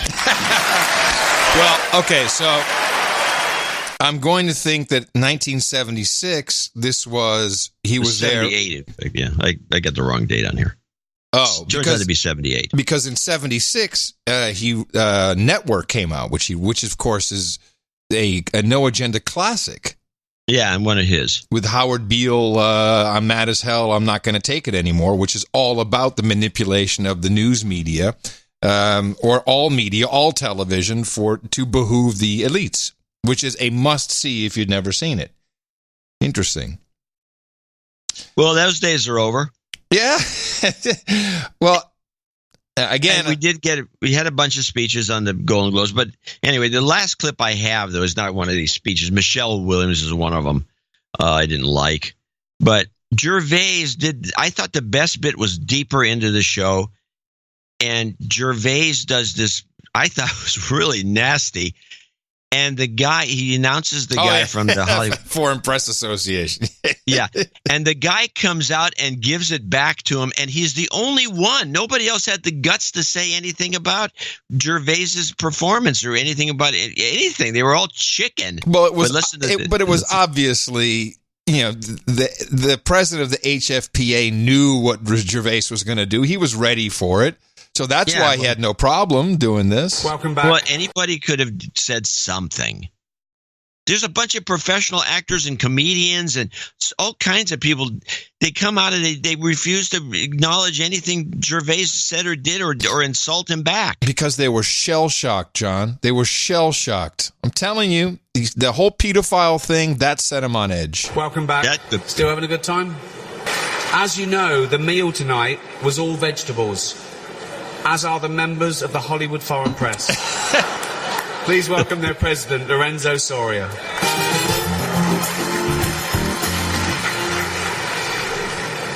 Ricky, you keep saying this is your last year hosting. For God's sake, please put it in writing. Yeah, that was written. That was perfect. That's what you'd expect. It was good. But John, I can't get over it. Whatever the message was, it was there. It was a clear message, and it may just be one of these things where, you get a 10-speed bike, then all of a sudden you see 10-speed bikes everywhere. But there's a lot of pedo bear news popping up all of a sudden. The first one is this hashtag, which has been trending on Twitter, and the hashtag is TV Underground Hosts CP. And there's this guy who proclaims, and he doesn't really have any legitimacy in my mind, but it's kind of like a Q type thing, I guess, where people are all jitty about it and all in. He claims that the DNC server, the one that tanked Debbie Wasserman Schultz and the whole Democratic Party, although that proved that Bernie got screwed for Hillary to get the nomination, of which we believe a server image was made by Seth Rich, who met an untimely demise, that apparently that server is up and running in Ukraine, where it went to CrowdStrike, and that it is a relay for child pornography. Now, I'm just bringing it up in the context of Ricky Gervais's entire performance, which went back to that a lot with Jeffrey Epstein didn't kill himself. He threw in a couple of Harvey Weinstein bits. I mean, there was a lot of really odd stuff that he was pushing out there at the same time. Mother of sexually abused boy Banders breaks her silence, implicates Disney, CAA, Hollywood Records, LAPD, district attorney, and industry elite in pedophile ring and cover-up, which is not a surprise. We've been hearing about it for a long time. But the craziest one was Paul Krugman, who all of a sudden tweets out, well, it looks like I'm on the phone with my computer security service, as I understand it, someone compromised my IP address and is using it to download child pornography. Now, as a Nobel Prize winning economist, Did you eat shit for breakfast? I don't care what's going on. That is not a well thought out tweet at all. Why would you I do commented that? on that tweet, and my thinking was, who has a, what is he talking about? My security consultant. I mean, it's just a. What is he talking about? I mean, if you're that concerned about anything, I don't know. I just don't. That tweet was baffling to me. It's either that. I don't know. You're right. I'm completely beside myself. And what's he talking about? What is he trying to cover up, or why is he mentioning it? That's the thing that you'd be wondering about. And by the way, the Pentagon networks, there's lots of articles also the past few weeks about the amount of pornography, particularly child pornography, that is running around the networks at the Pentagon. Yeah, but that's not new. That, if you remember, that was around going for a while. administration. Yes, I know, but it's back in the news. I'm just saying, it's like the 10-speed bike thing. Am I just picking up on it? You're because right. I did the same thing with, you decide to start looking for Priuses. We used to have a game, my daughter and I. How many Priuses would we see on the way to the store? And you'd think, well, you see 2 or 3. You see 20. Yeah, well, look at where you live, man. Yeah. Maybe easy to say, how many gas guzzlers do I see? Now, that would be a challenge. Yeah, you don't have that none. where you live. All Priuses. I'm with you. That Krugman thing was very strange. And remember, we still have the backdrop of Podesta, the fabled Pizzagate, and just years and years of doing this. That there seems to be a lot of pedophilia surrounding political and entertainment elites, and whatever Ricky Gervais's role in this was, unfortunately, I think it was my initial thinking that it was a kind of like a planned release valve. That seems to be the most obvious. Like, let's just get it out there so everyone can laugh and joke and create memes of Tom Hanks's face. And then it'll die down because, dudes, it's getting hot under the collar here. And maybe Ronan Farrow is coming for somebody else. Why not? What else is what Ronan Farrow's job apparently is. Yes. So. And he's got high, and his credibility is super high now, so he's got to be frightening. Hey, Ronan Farrow's on the phone for you, boss. Oh my God, scary. You don't want to have that. It's the words you don't want to hear. By the way, that is something, before the Russian pranksters do it, could somebody please do that? Call up some Hollywood people and say, Ronan Farrow here, I'd like to talk to, fill in the blank. That would be funny. That's a great gag. And then just start talking and say, okay, well, I there's a couple of things I need to discuss with you. See how far you could push it. Yeah. Come on. Why leave this? Stop leaving this to the Russians. We're good at this. We used to be. Well, who were the prankster kids we used to have? The boys, the Jerky Boys. The Jerky Boys, yeah. The Jerky Boys. Yeah. The original Jerky Boys. What happened to us as a country? But everybody was doing it. Half the DJs in San Francisco were doing it. Right, it got old, but these are good ones. Got old fast. If you're not good at it, you got to get it. Can't do it. Yeah, we had the Schiff. I think it was the same 2 Russian guys. We have compromat on Donald Trump. We have him naked picture with him. Into that. We need more of that, please. Definitely, I think calling up and saying, Ronan Farrow, I'd like to talk to, fill in the name of Hollywood executive, fill in the name of politician. See what happens. It could be funny. Well, since that thing, and they had that Tom Hanks stuff, who's just pretty much of a, kind of a boy next door guy, and from the Bay Area. I saw on Twitter some picture of him getting on the. Oh, he was on the Lolita Express. He was on the Lolita Express. Oh yeah. Yeah. Oh no, Tom Hanks. I'm not so convinced he's so squeaky clean. Well, at all. Well, you'll find out soon enough. Oh yeah, thousands of sealed indictments the minute they're released. Pizzagate. Now, amidst all of this, of course, we have the big nerd show going on in Vegas, the Consumer Electronics Show. which neither of us pay attention to or would go to or really interested in at all, except Ivanka Trump. Ivanka Trump did a keynote, and apparently people were really outraged by what she said. And I have the clip of her outrage. What did she say? Well, I have a clip, and the clip will also explain that people were outraged. I personally, when I listen to this, it's only 33 seconds by coincidence. I'm outraged by her dropping her T's. So just bear with it. You'll hear it, and then maybe we can figure out what was truly offensive to everybody else.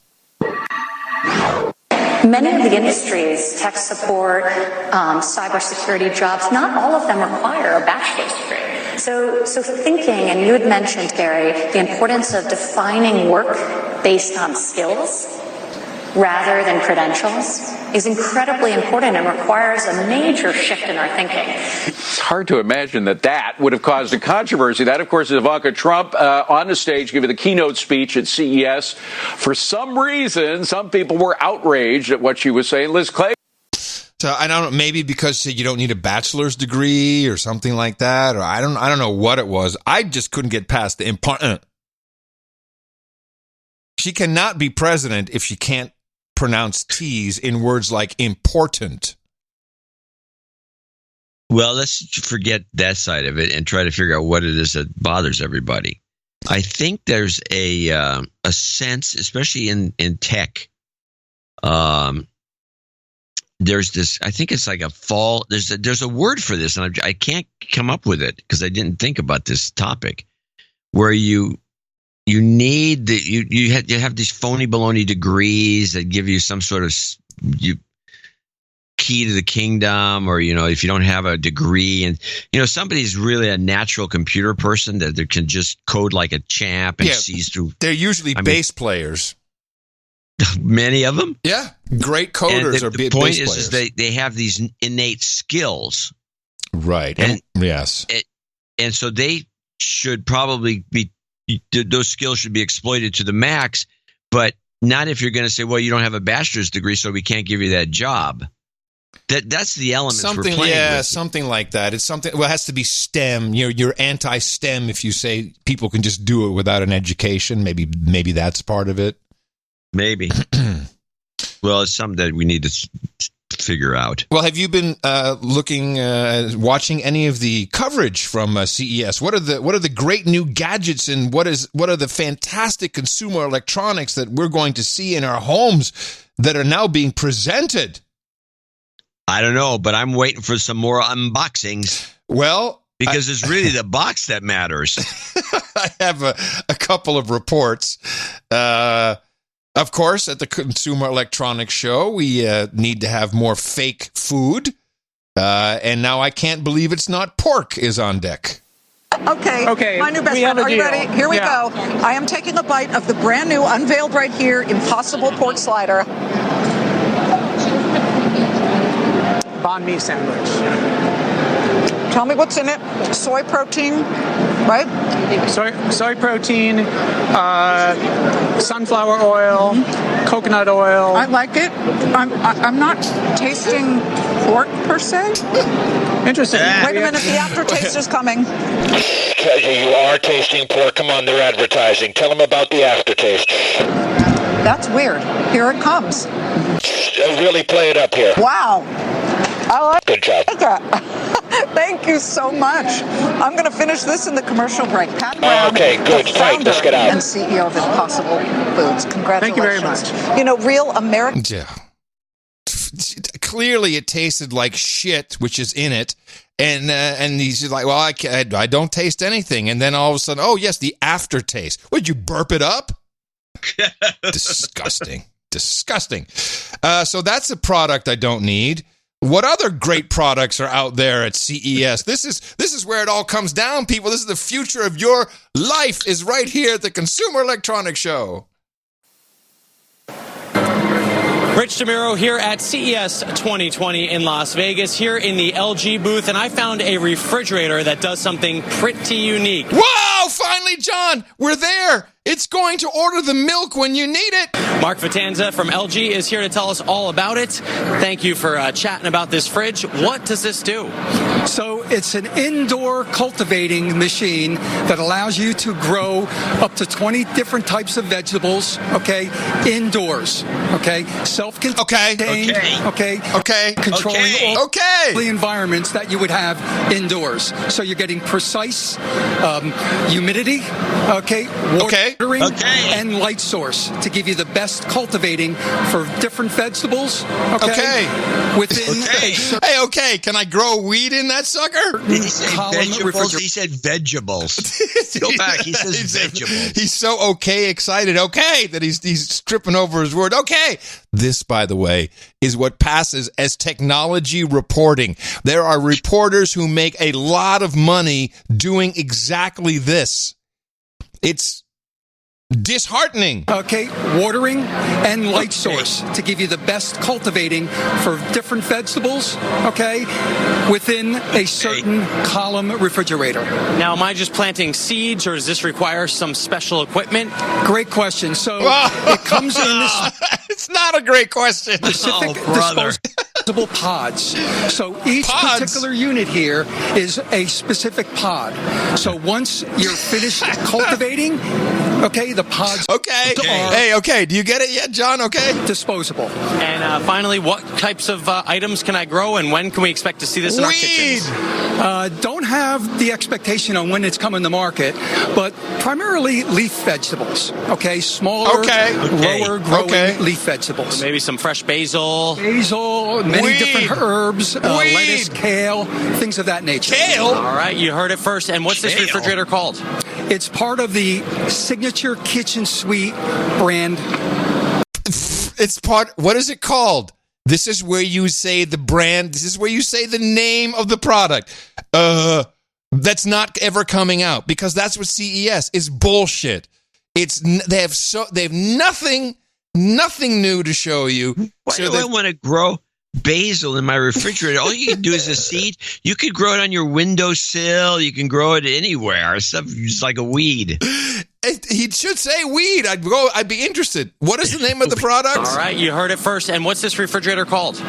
The Weederator. It's part of the Signature Kitchen Suite brand. You're at LG. All right, finding some neat things here at CES 2020. So neat. If you want to learn more about this fridge, go to my website. It is richontech.tv. Reporting from Las Vegas, I'm Rich DeMiro. Back to you. Great report, Rich. Really fantastic. Why didn't you suggest weed? That's what he should have done. That would have made it more interesting, because then the guy would have okayed himself out of there. And none of this is like Sony introduces an electric vehicle, but we're never going to make it. All of this. And then this one from CNET, which also known as CBS Interactive, real people getting paid real money to go to this real show and deliver this shit, literally. So this cute little guy is the Charmin robot. And the idea is, if an emergency strikes and you're in the bathroom and you run out of this valuable material, the Charmin robot will be able to bring it to you lickety-split, and you'll be able to use your phone to control it. Okay, just want to set the scene. The guy's sitting on the floor of the booth. There's a little, he calls it a robot. It's like a little two-wheel device. It's about the size of a Folgers coffee can. And on top of it is a roll of toilet paper. This is the innovation of 2020. If you are taking a crap and you notice that your slaves didn't hang up a new roll of paper or put one underneath the sink like most people, Charmin is introducing a robot that it's not even robotics. You control it with your smartphone and apparently it already has a roll of toilet paper sitting on top of it in the corner of your house, which is a great conversation starter. And then you can have it, and apparently you're also not downstairs or upstairs, you're on the same level. It will roll towards you, and you can steer this thing to bring you a roll of toilet paper. How does it open the bathroom door? And then you don't have to worry and get up and embarrass yourself. It's trying right now to balance itself. See, it has a self-balancing technology. Woo! Boom. there it is. So it can handle its own weight. It can handle the weight of the toilet paper. It works a little bit like a Segway. No, it works exactly like a Segway, which is technology from 15 years ago. It connects to your phone via Bluetooth, Woo! and then you can remote control it to go where you want, which, is to you on the toilet because you need the toilet paper. You're not going to be able to buy this for a little bit. Still, it's cute. It's very enthusiastic. It's already spinning its wheels again, and it's going to bring you what you need the most at that moment when you need it the most. Just-in-time shit paper. That's right, everybody. I'm so dismayed by this. So dismayed. What has happened? Remember the good old days? This is your beat now. No. We want to report on every show and more stuff like this. It's so sad. Okay, I think I saw some folding screens. Okay. Woo. That's so crazy. I tell you, I can fold my screen. I got a flip phone. But this, now impressive would be, you got to take a dump, the thing rolls up right underneath, you just poop into a hole on top and it rolls away and done. That's impressive.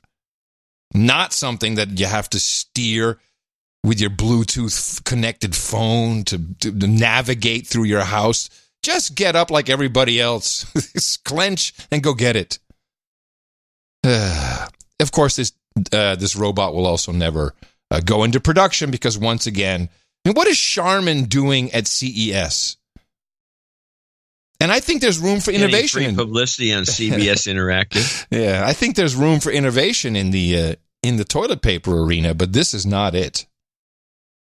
I've never liked Charmin. I've always thought it was too slippery. Oh, I like Charmin. That's my favorite. I'm all about the Charmin. Well, you've never tried. If you want to try toilet paper, which you'll rarely find, but if you can ever find it, it's from Zellerbach, and it's called Z-E-E. Zellerbach. Hold on. Zellerbach? Yeah, it's a big paper company. But they make a toilet paper called just Z-E-E. That stuff's unbelievable. Now, what are the unbelievable benefits of the product? It's like a cleaning machine. It just works like a champ. It's just fabulous. I don't want to go into the details. I know you'd find it interesting. Well, hold on. No, I do find it interesting. Let's see. They've been around for a long time. This is 1950. From Cincinnati, the Delta Queen starts her 20-day cruise. Oh, it's very soft. To St. Paul and back. Okay, I can't play that one. I was just looking. Hear it. Nah, it's not going to work. This is? Anyway, I've never heard of Z, but they've been around for a long time. Is that the Forever. Is that the toilet paper your mom was afraid the Chinese were buying up? No, she's never seen Z. She just whatever the Chinese were buying, she'd buy that. Whatever, and it could have been anything. Yes, my mom was always fearful. When she went to the store and she saw a bunch of Chinese buying toilet paper, she figured the end was near. So she bought as much toilet paper as she could afford at the time. Now you can buy. You can buy it crazy little moment. The Chinese are buying it. I got to buy some. You can buy it online. I'll try some. I'm always in for a better experience. Z is available online? Yes. Oh, yeah. Get some and see what you think. That's ludicrous, by the way. That's how bad things have gotten. What? People wonder what's wrong with the country. That's what you just said there is what's wrong with the country. Toilet paper online. That's really the worst. A case is $37. You get 40 rolls. Can't you get one roll somehow? I'll get one. Don't worry. And please do not send it to the P.O. box. It's very confusing for the postal workers. Why does this guy get so much toilet paper in the mail? What's he up to? Call the FBI. Oh, my goodness. You see something? Say something. Oh, boy. I can't believe you brought that up because there are new jingles for the Department of Homeland Security's See Something, Say Something campaign. Now, for those of you who have not been a part of the Value for Value Network for a while, years and years and years ago when the MTA, the Manhattan Transit Authority, introduced and copyrighted the If You See Something, Say Something slogan, we immediately had a jingle for them made by the genius Sir Jeff Smith, and we have been trying to get them to use this 4 years. This is what it is. If you see something, say something. Totally catchy. All the kids get it. It's on message. It's easy to remember. No, they've never used it. And now they're doing the stupidest thing ever. They're shortening the slogan. Why? Why do we ignore the things that give us pause, that seem out of place, that don't feel right? The answer to why defines who we are. So if you see something, why do you say something? I see safe for my friends. For my community. For my family. For each other. Because all of this matters. We all have something worth protecting. So why do you see safe? Report suspicious activity to local authorities. If you see something, say something. So they've now shortened this to say, like it's a new verb. What do you say? That's dumb. Thank you. Say. Well, I want you to play the jingle, our jingle again, and remind people out there that it's there. It's there for the taking. I mean, we will gladly pass it along as a public service. Just like a little thank you. Yeah, maybe thank you. Some money. Yeah. A couple of bucks, a big donation. Couple shekels. I mean, just saying. I think $2,000 would do it, don't you think? 2,000. What do you think? No, that would be just for Jeff Smith alone. If this is a national campaign, no, it'd be much more. But we'd be happy if they use it for free. It's just a suggestion. If you see something, say something. What do you say? Oh, brother. Yeah, exactly. All right. What else had happened while we were gone? Well, let's see. I think we had some Green New Deal stuff. Oh, yes. Oh, I have a clip I want you to just pay a little attention to. Okay. Play the Snowden has got to go clip. Snowden has got to go. The very latest on the international standoff over NSA leader Edward Snowden. He is still in Moscow at this hour. President Putin defying the U.S., saying the Russians will not turn him over, but also telling Snowden publicly it's time to go. ABC's chief investigative correspondent Brian Ross has been tracking all of the very latest. Good morning, Brian. Well, good morning. Wait a minute. Who? Putin told him it's time to go? Yeah. Wow. Well, the thing about it is this is a clip from 2003. Oh, you bastard. Well, it's time to go. It's really time to go now. It's time to go. Hey, Ed, it's really time to go, man. Right. Okay, Green New Deal. First of all, the rains really started coming in Australia. And we get no credit for it, but I'm going to take some of it because I really believe rain sticks work. Our rain sticks are highly tuned precision instruments. We've been trained on how to use them. They're not made just by some, children gluing stuff together in China. It's made in Utah, Sacred Grounds by Sherry Osborne, and it's working. Granted, our direction was a little off. Apparently, a lot of our rain stick action hit Indonesia and didn't quite make it to the spots in Australia that were necessary. But you saw people dancing in the rain. I mean, you can call it coincidence. I'm calling it the rain stick. I think so too. I don't like to flip this thing around randomly. It's actually dangerous. Well, because you can get a lot of rain in the wrong places. Anyway, by the way, it's 2013 that clip, not 2003. In case anybody corrects me, just as good as far as I'm concerned. Well, it's 7 years ago. Well, I'm going to do the same to you then, since you did that. Well, it's no good if you give me the clue. I'm not going to tell you when I'm going to do it. I'm just going to do it all of a sudden. Oh, you've done it before. So now we have confirmation that nearly 200 people were arrested across Australia for deliberately starting bushfires, the so-called firebugs, the arsonists. I just got a video in this morning, closed caption TV in Australia, and there was an interesting take on it. You see, let me see, what was the, let me see if I can find the exact title of that. What did they title that? Brazen Teen Trio in Milton West. This is from The Age. So you see these three kids who I would say were kind of Greta Thunberg age. walking around lighting an entire field on fire in Australia and then running away. And the thing catches fire very quickly. Oh, yeah. You've got to wonder, I hadn't considered this, could some of the school strike children be so riled up by Greta that they feel to propagate the danger of climate change to prove a point that they have to help light some fires? Do you think that's possible? I think absolutely. I've always thought two things. One, you have the environmental nut jobs. And this includes the tree huggers, the guys who spike trees.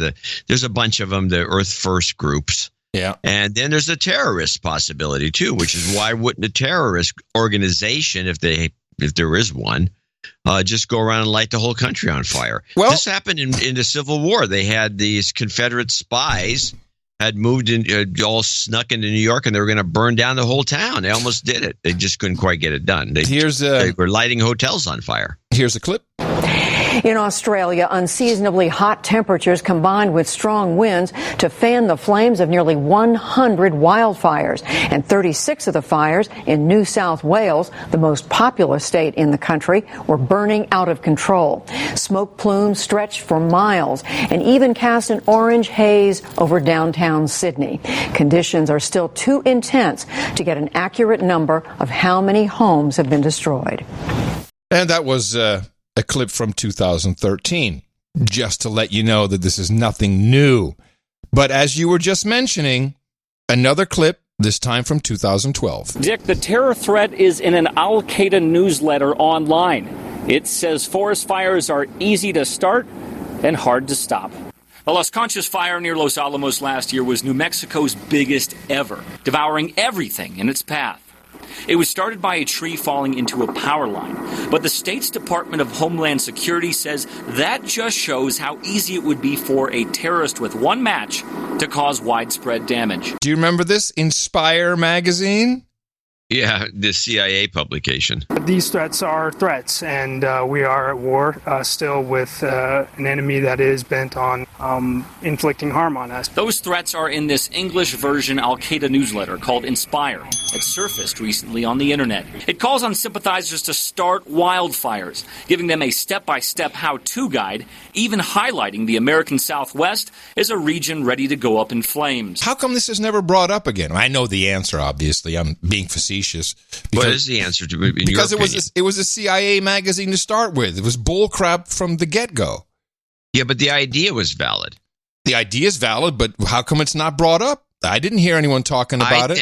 I think, personally, I think that it may actually have occurred. I think some of the fires in California may have been started that way, not necessarily the newest ones.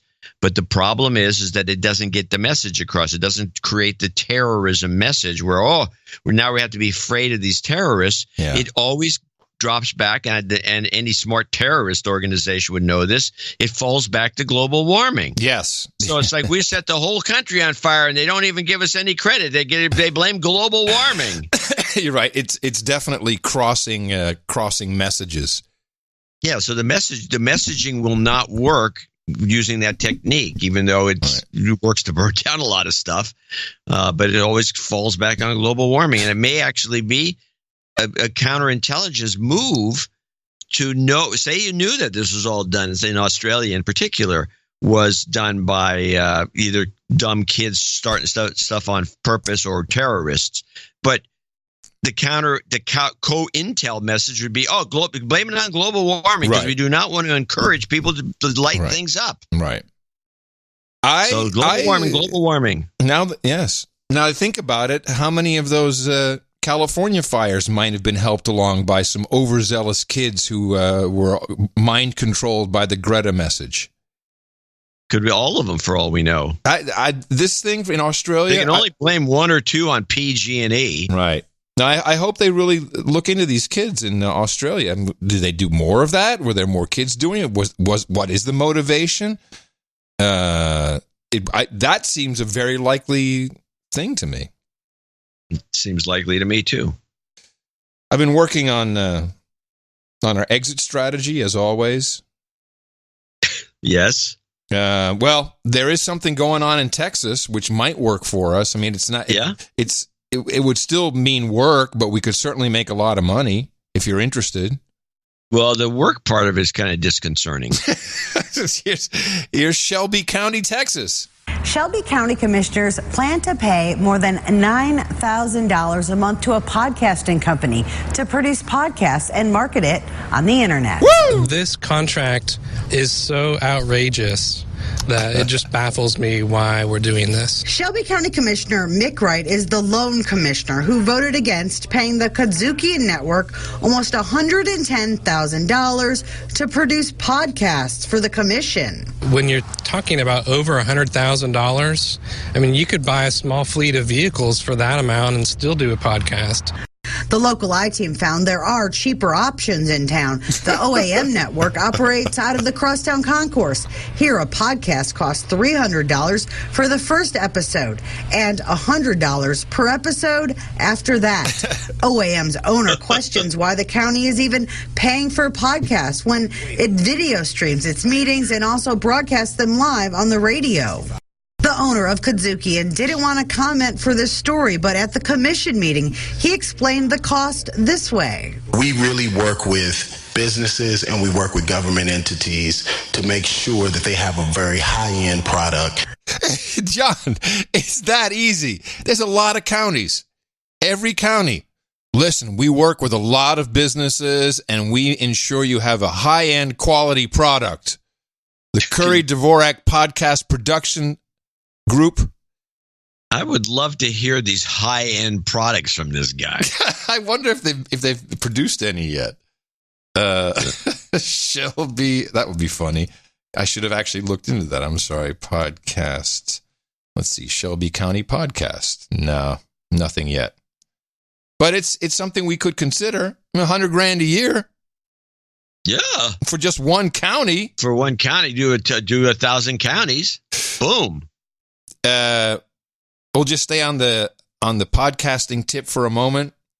Thank you, everybody who emailed in a clip from the most recent Family Guy. Yeah. We have got to prove Lois is innocent. That's right. And the best way to crack any high-profile crime case is to do a podcast before you have all the facts. Okay. And the key to any podcast is poor sound quality and tons of commercials. All right, we've got Lois calling in from prison. She's only got 3 minutes. Thanks for looking at my case, guys. You bet, Lois. My first question is, do you get a good night's sleep? No, because I'm in prison and my cellmate is bipolar. Well, if you get a Casper mattress now, you have 100 days to decide if it's the right mattress for you. Peter, I don't have time for this. I don't have time for underwear that bunches up. That's why I wear MeUndies. Perfect underwear for hanging yourself in your jail cell. Can we talk about the case? I have 30 seconds before they haul me off to the freaking cafeteria. Sounds like you could use Blue Apron. Have you ever wanted to receive a vegetable in the mail? Then you need Blue Apron. I'm like obsessed with the stir fry. Brian here likes the Moroccan beef. I have no opinion on the Moroccan beef, Peter. Brian, this is not art. This is commerce. Peter, before I go, I need a new lawyer. This one made a sexual pass at me. Oh, boy, everyone knows hiring is a nightmare. At least it was before ZipRecruiter. ZipRecruiter. We vastly overestimate how many podcast listeners are in a position to hire someone. I'm going to show my support by donating to No Agenda. Imagine all the people who could do that. Oh yeah, that'd be fab.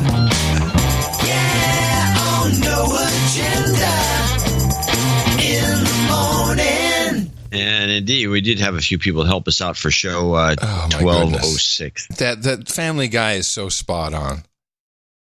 Yeah, because probably Seth and half the staff probably listens to podcasts and they hear all this crap and they can't take it. Yeah. Which is, and before we start into our value for value proposition, I would like to expand on that. What you just heard there, yes, it's funny. I like the vast overestimation of how many hireable people listen to podcasts. But above all, that is the limited universe of advertising, and they could have thrown in Squarespace. And because I was just interviewed the other day, and that's why I wanted to lay this rap down for a second, that you cannot monetize the network. I've said this for a long time. And in today's connected social network world, you can never get beyond these types of advertisers, which really, from a business sense, is such little marginal stuff.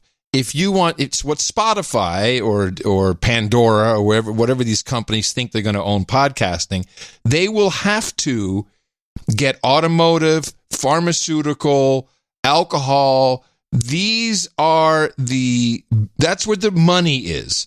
Everything else is just margin. You cannot survive on that as a podcast network, podcast company.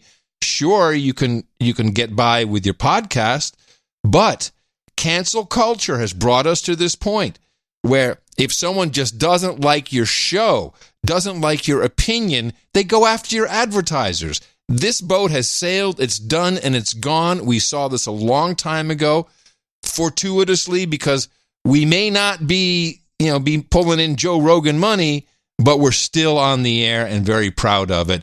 And I think the show is better because we've opened it up for the listeners to become the producers. And producers produce in multiple ways, and one of them is taking care of the financial aspect. I like the idea of pharmaceuticals. I'm watching some stuff yesterday on the TV, and it's like there were primetime television. The pharmaceutical companies have taken over that too. It's unbelievable. If you watch the news, you wonder what kind of what kind of illness you might have by watching some show. You can just watch the show. Well, yes. I have a pro tip. No, I have a pro tip here.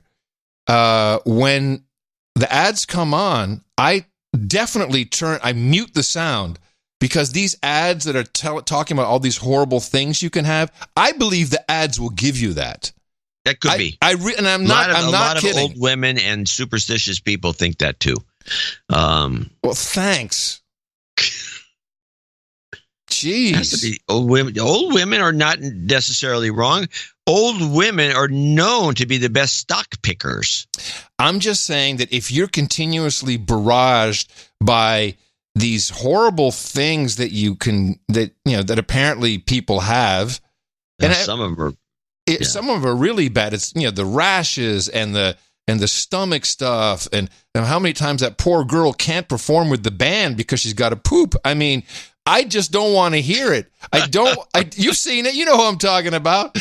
I believe if you're infiltrated with that, it goes deep into your psyche. And before you know it, you're pooping everywhere. You can poop, but you're pooping all the time. You can't do. You're pooping all the time. You That's can't do the show. Yes, you can't do the performance.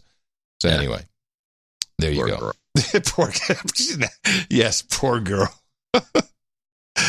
Anyway, luckily we don't have to deal with making you sick by playing ads about how we can help you get unsick if you're sick. It makes you sick.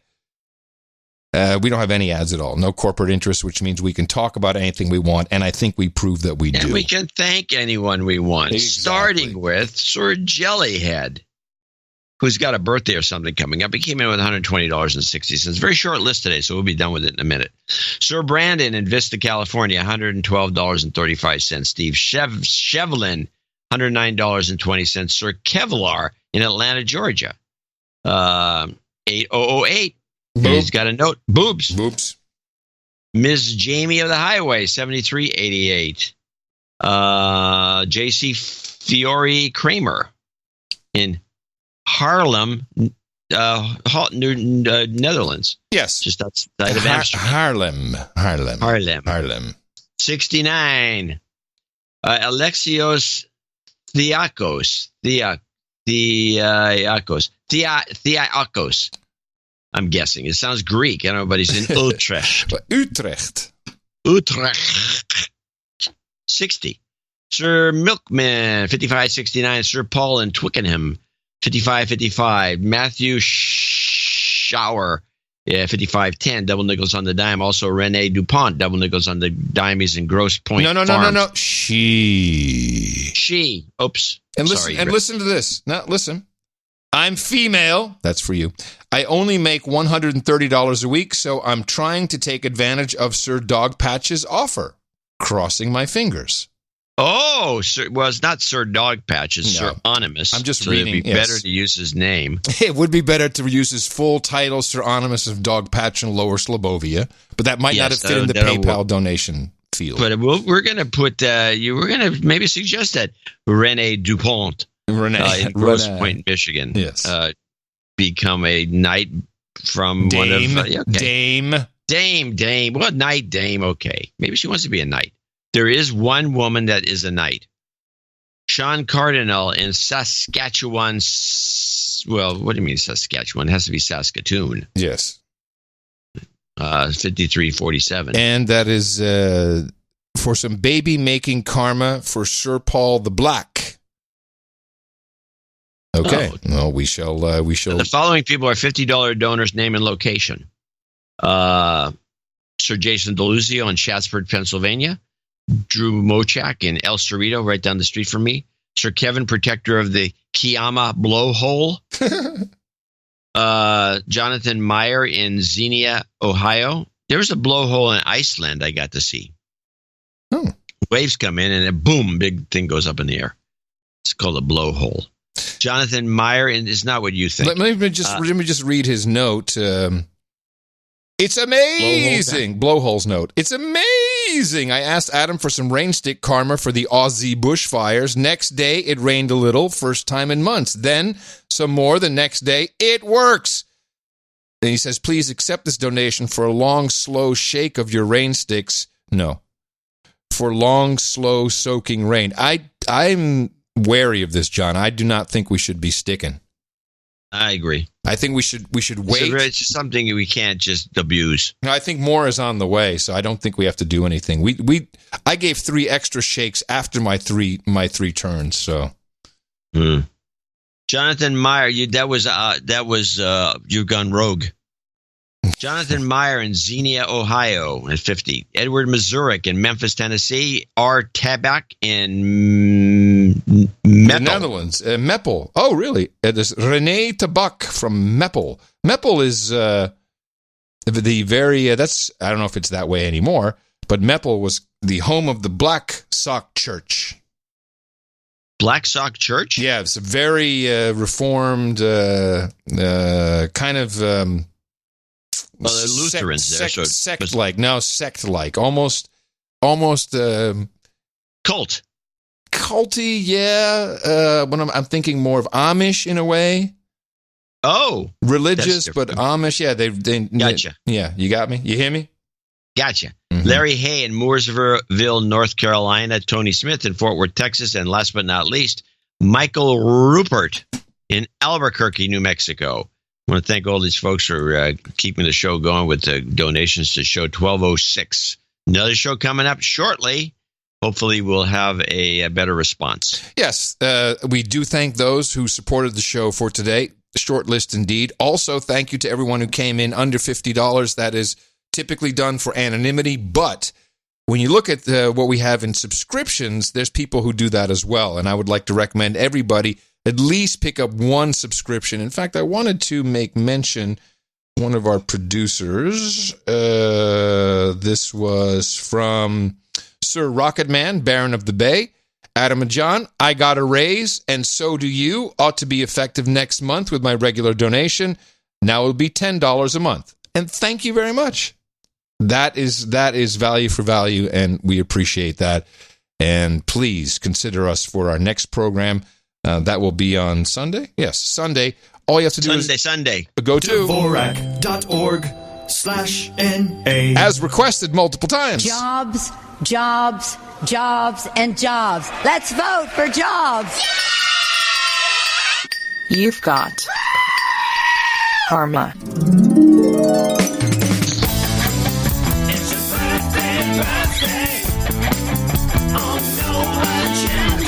And also a very short birthday list. I don't know what's going on, but no one's celebrating except for Sir Jellyhead, who was posthumous. Post his date December 6th.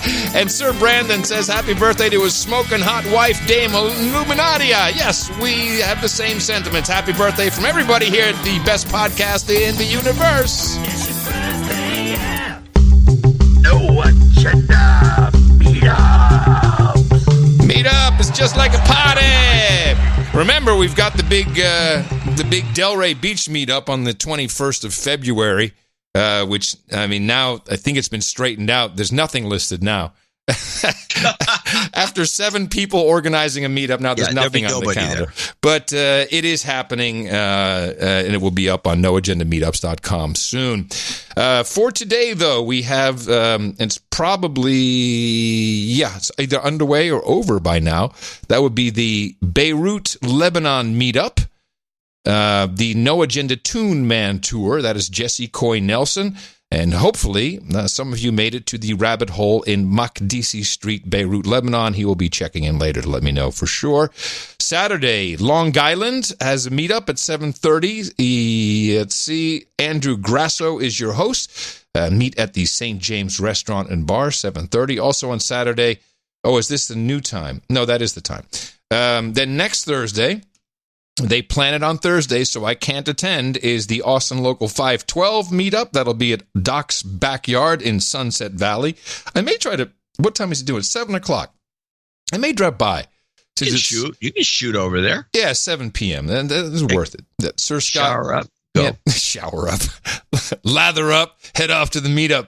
Sir Scott Barnett of the Armory, No Agenda Armory, and his wife Christine will be hosting that. Next Friday, the Charlotte meetup, number 2, 7 o'clock at the Sycamore Brewing establishment. Look for the large crackpot and buzzkill heads. And then there's a time change for next Saturday, as noted on my paper here. Previously at 2 o'clock, now at 5 o'clock. This is New York City, the New York City meetup.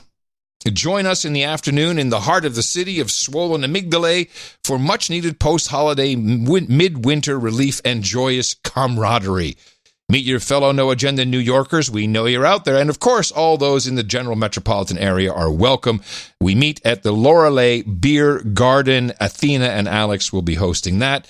And on the other coast, this is how insane this is. People are organizing these everywhere in the world. Also on next Saturday, Flight of the No Agenda. That will be Los Angeles, 2 o'clock PST. This will be held in FEMA Region 9 at the Proud Bird Food Bazaar near LAX. Leo Bravo hosting that. And just go to, also next Saturday will be the second stop of the No Agenda Tune Man Tour. That's Jesse Coy Nelson. He will be in the Amigo Pub in Amman, Jordan. I hope people show up. I know there's people out there listening.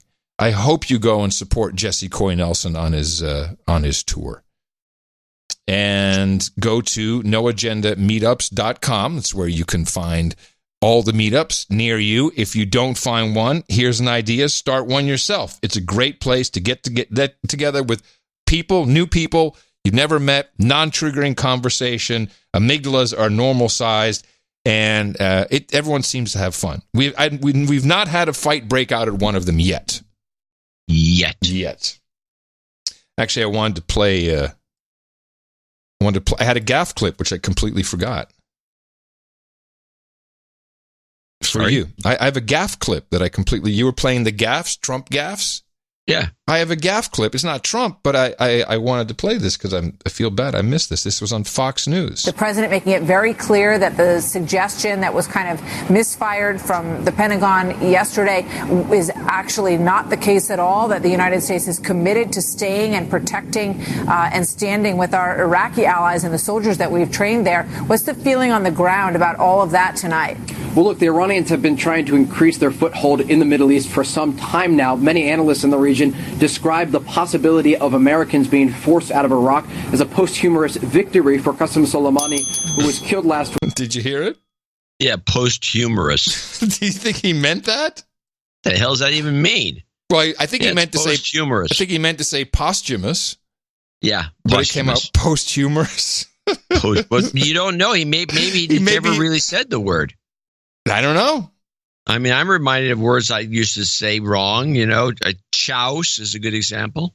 When I was a kid, I would say chouse instead of chaos. Yeah, chouse. It's spelled chouse.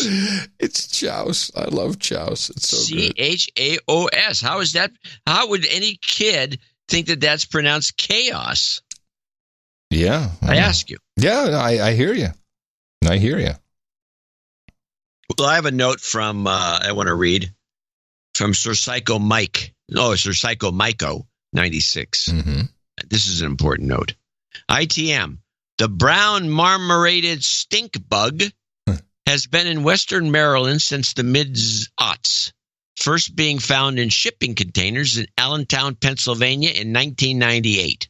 It is an epidemic, and we have had it for years, with thousands of them clinging to our brick houses in the fall, and many getting in through the crevices.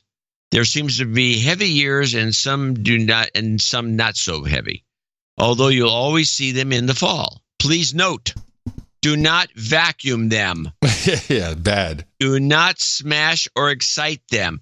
Their stink attracts more stink bugs. On the worst years, we keep a medium-sized tote on the back porch filled with soapy water and deposit live bugs into it. On light years, there was less bugs, we flush them down the toilet, although in California that probably isn't an option. Ha, ha, ha. I've lived in the same house for 18 years on Sidling Hill Mountain, and it's only had maybe 50 mile an hour. Now, this is a different topic, but he had felt like throwing it in. And we've only had maybe 1 or 2 50-mile-an-hour windstorms a year. For the past 2 years, we get 50-mile-an-hour windstorms at least 20 times a year. This, again, I'm thinking weather machine. Mm-hmm. Twice this year, in fact. This happened all at once. I've never heard an explanation for this weather pattern, which I see is caused by temperature swings that only last a couple of hours, i.e. it's in the 30s 1 minute, the temperature will ramp over 60 in no time and then be back down to 30 with huge winds. Also, maybe related, maybe not, I've noticed sometimes dramatic temperature inversion happening quite frequently. Thank you for your courage, sir. Psycho Michael. All right. Well, stink bug alert. People Yes. need to pay attention. Somebody wrote me a note complaining that he was listening to the show as we were talking about stink bugs, and there was a stink bug on his desk. Yeah, we actually called the stink bug, apparently. Yeah. CNN settled their lawsuit with Nick Sandman. This is one of the Covington Catholic High School kids. Salmon is suing a number of mainstream outlets, including the Washington Post and CNN. Apparently, they settled with CNN, which is, I think, is kind of sad, because I would love to see, the documents, Discovery. We would get to know a lot more about how CNN works and how they just allow triggered individuals to go and blame whatever they think is on their screen, on their Dimension A screen. We won't know now. Or Dimension B string. Dimension B, I'm sorry, yes. Yeah, get that right. So there's nothing more to say about that. I hope the kid got a lot of money. I hope so, too. Borden is now the second large U.S. milk producer to file for bankruptcy. And they cite the nut sap industry as the reason. Well, that's pathetic. Well, you're the one that's always, it's kind of your beat. You're the one that's always complaining about this, milk substitute products. And yeah, that aren't milk. No, they're not. They're nut sap. We've been through this, but nut goo. No, I think that it's nut slurry. Nut slurry is the term. Yes. Yeah, that's interesting, though. What happens? Milk could just go away, I guess, or become a specialty product. It is kind of handy for cooking. It's actual food. I mean, the other stuff, is questionable, some of this stuff. Soy milk, for example, which is very popular and it's got to be bad for you, seems to me. Yeah. There's all these issues with people having all kinds of hormone problems by ingesting too much soy. There's a lot of research on this, always gets quashed. Definitely. Men developing breasts from the estrogen effects of soy. Mm-hmm. Not unusual. Mm-mm. And it's not, what is food? I mean, humans, mammalians are milk dependent. It's how they get started in life. I just wanted to hear you say the word milk. I just love that. Am I saying milk again? Yeah, but that's, it's the Dutch word is also M-E-L-K, milk. Yeah, well, that's where it already came from. Yeah. I can say milk, but no, milk I know. is more. It just pops out. There will be a new source for us to mine soon. It will be the BNC, the Black News Channel,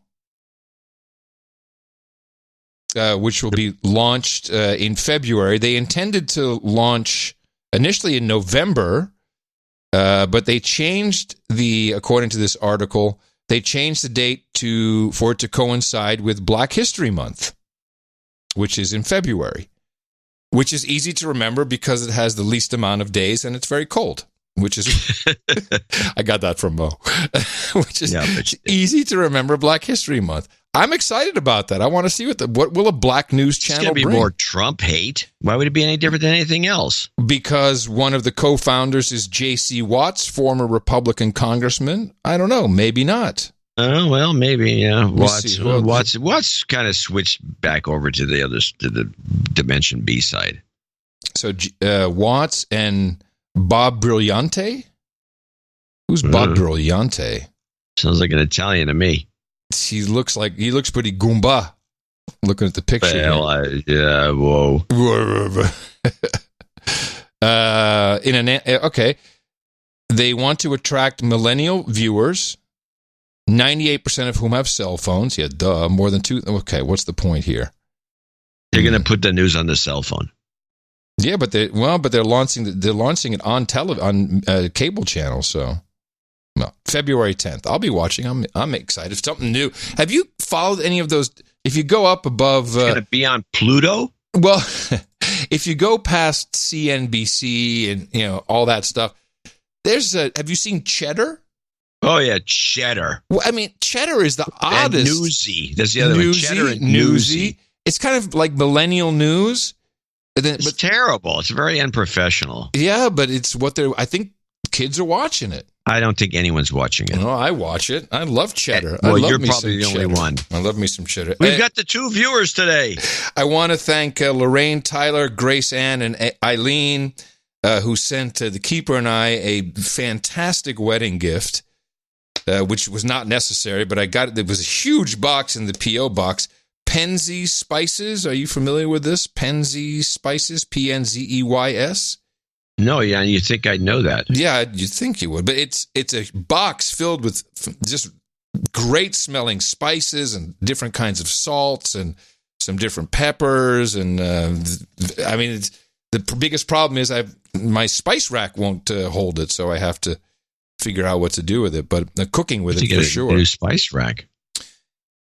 Yeah, there's probably 30 different spice bottles in this pack, so it's big. Oh, is there anything really obscure? Or are there any blends? It's blends. Yeah, it's mainly blends. And thank you, Jumbo Joe, who sent me, what do you say, Merry Christmas? Yes, I want to send a thank you to Jumbo Joe. He sent me the same thing. You got this super mint oil pulling mouthwash? I don't know what to do with it. Oh, it's oil. It's a bottle of oil. Yeah, and what you do is you swish it in your mouth for 3 minutes. And it pulls all of the dirt and grime off of your teeth that may still be there after brushing. And if you do it for 20 minutes, you don't even have to go to the dentist for a year. It's fact. It's true. Fact. I like this stuff. You tried it? Yeah, of course. How much do you have to put in your mouth? Just a little bit.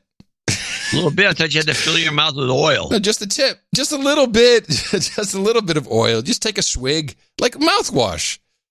Except it's kind of disgusting because it's. Is it a shot glass full or less? Less. How much less? Is it a quarter shot glass? Half shot glass? I just did a quarter. Between a quarter shot glass. Yeah, quarter shot glass. And you just swish it around, and it's a mouth douche. It's fantastic. It pulls the dirt and stuff. Sure, it does. It's oil pulling. This is not new. It's not new. It's actually a very old concept. It's an old idea when people didn't have toothbrushes. Right. Well, maybe the toothbrush was the start of all the decay. Could be. Because people, God knows, nobody had tooth decay or missing teeth back in the 1700s. At all. Nothing at all. Last story for me, which I think there's some confusion going on. Where do I have it here? Yes, I've reported on this a couple times, but this is a first full report with the FBI involved now. For the last week, Michelle Eckhoff has spotted a high-flying nighttime mystery above her rural northern Colorado home. Drones, sometimes a dozen or more, with wingspans 6 feet wide. The sky is lit up with Christmas lights, basically. There's lights and things flying all over. Sheriff's departments across the border area of 3 states have been flooded with similar reports since mid-December. I think whomever is responsible for it will probably have a little bit of answering to do to the general public. The military and local companies have denied responsibility. There's one hovering over here. We waited with Eckhoff until the sun went down and the skies lit up. It's been dark for about a half hour, and we are seeing drones all over the sky. They appear as little twinkling lights. Sometimes there's just one, but in other cases, we've seen clusters of 6 or more. Tonight, there are still more questions than answers, and residents are feeling vulnerable. It feels like an invasion of privacy almost. And a new development late today, one of the sheriff's offices says it is now looking for a closed box trailer with antenna or a large suspicious van and is asking anyone who has seen it to call authorities. I find this pretty interesting. So it was Colorado, now it's Nebraska. Yeah, something's up. Well, there is one other thing. Is there any theories out there about this? No. I mean, military denies it. Law enforcement denies it's theirs. I don't know how people can determine so easily that the wingspan is 6 feet. It's very difficult to do that from the ground. Impossible. You have to be really need to know your drones and your Mimi aviation. has a theory. Oh, what is it? I'd love to hear Mimi's theory. Let's call her. She says it's Amazon and UPS. They're mapping the area so they can do their drone deliveries. They're just mapping drones. Possibly. But I mean, it's just a theory. I don't buy it. No, I mean, it would be kind of foolish for them with what they're trying to do that without clearing that with airspace and authorities. What I told her. Yeah, it makes no sense. I said, it's bullcrap. Glad we didn't call her. There is one other thing that can be at play as Elon Musk now has his Starlink satellites going into place. I think he now has 120 or 180 of them in orbit, very low Earth orbit. And there's only no, there's only 60 of them. I didn't know there was that many. No, they've had 3 launches. It's 60 at a pop. And but what they do is they communicate amongst themselves with laser, and because of this, they're obviously lit up in the sky.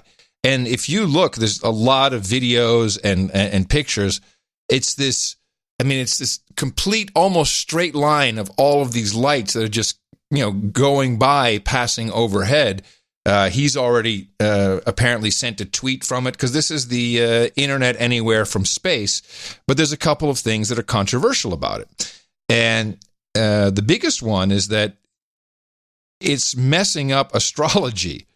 The light pollution from these things is... Astrology. You mean astronomy? Astronomy, I'm sorry. Yes. Astronomy. The light pollution is... screwing up experimentation, is making it impossible during certain windows when these things fly over for astronomers to do whatever they're doing. I kind of find it creepy myself. He plans to have, I think, 12,000 ultimately. Skynet. Kind of. And people are now starting to question how Tesla automobiles will be involved in this, because the Starlink system, while it will work great if you're stationary and you put a little box outside and it'll receive and transmit.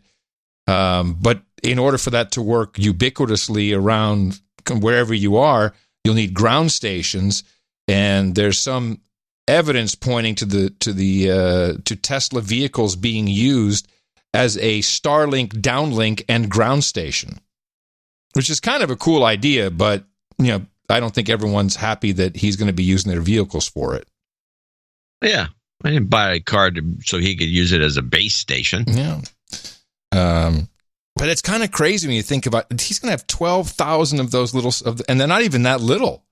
I think they're a couple feet in size. When do they start plummeting to Earth? It'll be quite pretty. Well, he says that, or he or whoever the spokeshole is for Starlink says that 95% of the satellite burns up when it departs orbit. So we won't get any. Only 5% of the junk will fall on our heads. But well, that's fine. But just the idea that there's all these lights in the sky. I mean, it's my sky too. Well, apparently it's not your sky, chump. I just find it interesting. The elites can do whatever they want. So I have a 4-clip blitz, if you don't mind. Holy crap, I wasn't prepared for this. Well, yes, I think this is a grand idea. This will be it then. This is how we're going to get out of here. Okay, clip blitz. I need to set the line of scrimmage. Okay, and I think... I think we are ready. And okay, let's start with TikTok. Okay, starting with what? With what? TikTok ban. TikTok ban. And the U.S. Army ban on a hugely popular app. The military banning soldiers from using the Chinese-owned video app TikTok on government-owned phones, calling it a security concern.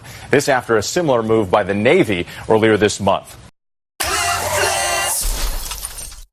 Facebook's dropping deep fakes. Facebook is taking aim at deep fakes. The site is now banning certain types of videos which have been manipulated with artificial intelligence to make people do or say something they didn't. The ban would not affect parodies, satire, or clips edited to change the order of words. It's another No Agenda. Earthquake. State of emergency in Puerto Rico. A 6.4 magnitude tremor leveling businesses and homes, damaging schools. This church completely destroyed. The powerful earthquake killing 73-year-old Nelson Martinez. A wall had collapsed on his bed. Emergency crews now dealing with the aftermath. Hundreds now in shelters, many in tents, afraid to go back inside. Red 33! Blitz. Delta Airlines.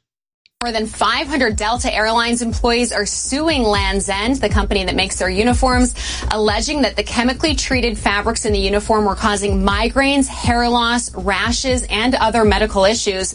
Most of the workers suing are flight attendants, but they also include ramp and gate agents and Sky Club workers. Pilots do not wear the same uniforms. Land's End did not respond to a request for comment from CNN. Delta was not named in the lawsuit, but a rep for the airline says its top priority is the safety of employees, but it defended the uniforms, saying they underwent rigorous testing and the airline believes they're safe. Red 33! Blitz. Well, if you want to finish something off, we can play an ISO from Donald Trump missiles. Okay. Our missiles are big, powerful, accurate, lethal, and fast. I have some ISOs for end of show that I'd like to try. That one's a little long. I have this one. That is brand new information. That one or this one. Yes, science. That one. Kind of like that one. Yeah, I like that one. Do you have any other ISOs to test? Before? Not really. No, that was the only one. Okay, well, we're going to use that one then. That sounds like the way to go. That will be it for our deconstruction extravaganza for today. We do have that Larry show coming up with an exclusive interview with John McAfee, if you're listening to NoAgendaStream.com. I actually heard part of that yesterday, so give that a shot. End of show mixes, which I need to credit properly. We've got Cyborg Dave, we've got Eric Colburn, we've got Tom Starkweather, and we've got Sir Chris Wilson. And a reminder that we will be here on Sunday, the second Thursday of the week. You never know what can happen between show day 1 and show day 2, so you best show up.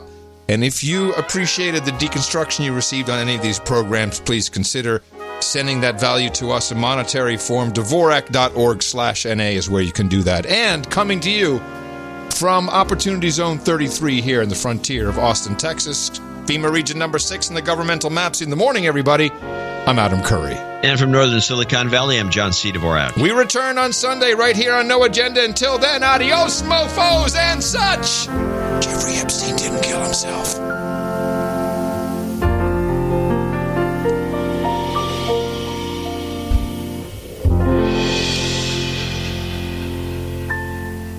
everybody. Go to Joe 30330 and help me in this fight.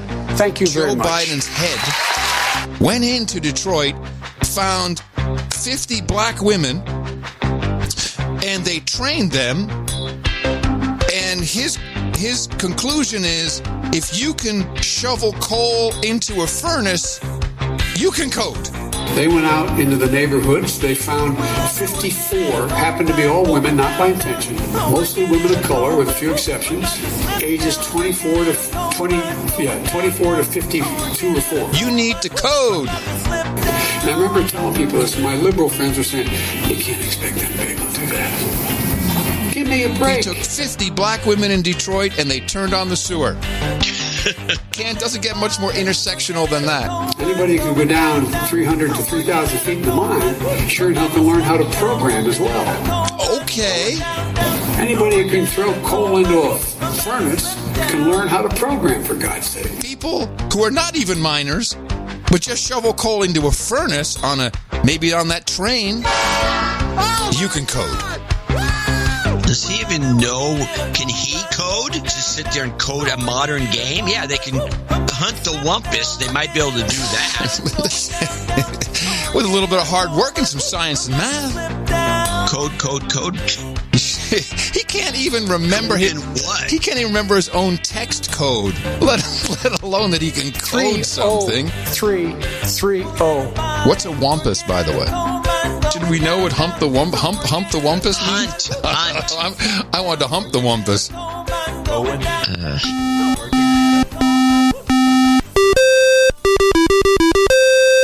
Don't eat me, Bo Jordan. You're scary. So scary. Right, get some cooks. By the way, it's called popping bottles. Popping bottles in the club.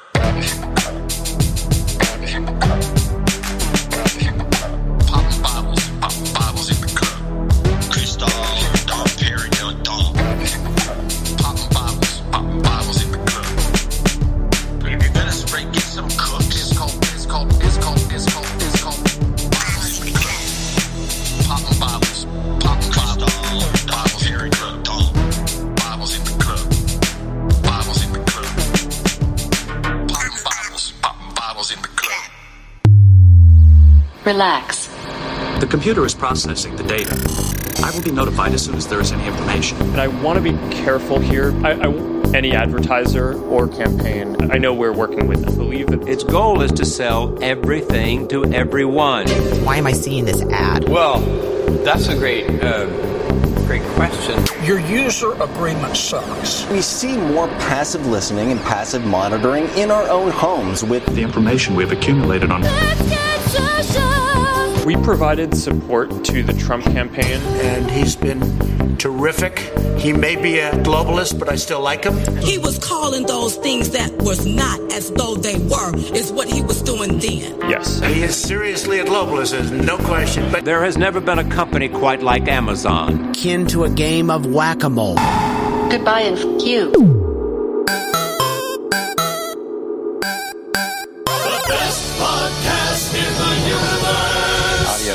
Mofo. Dvorak.org/NA. Yes, science.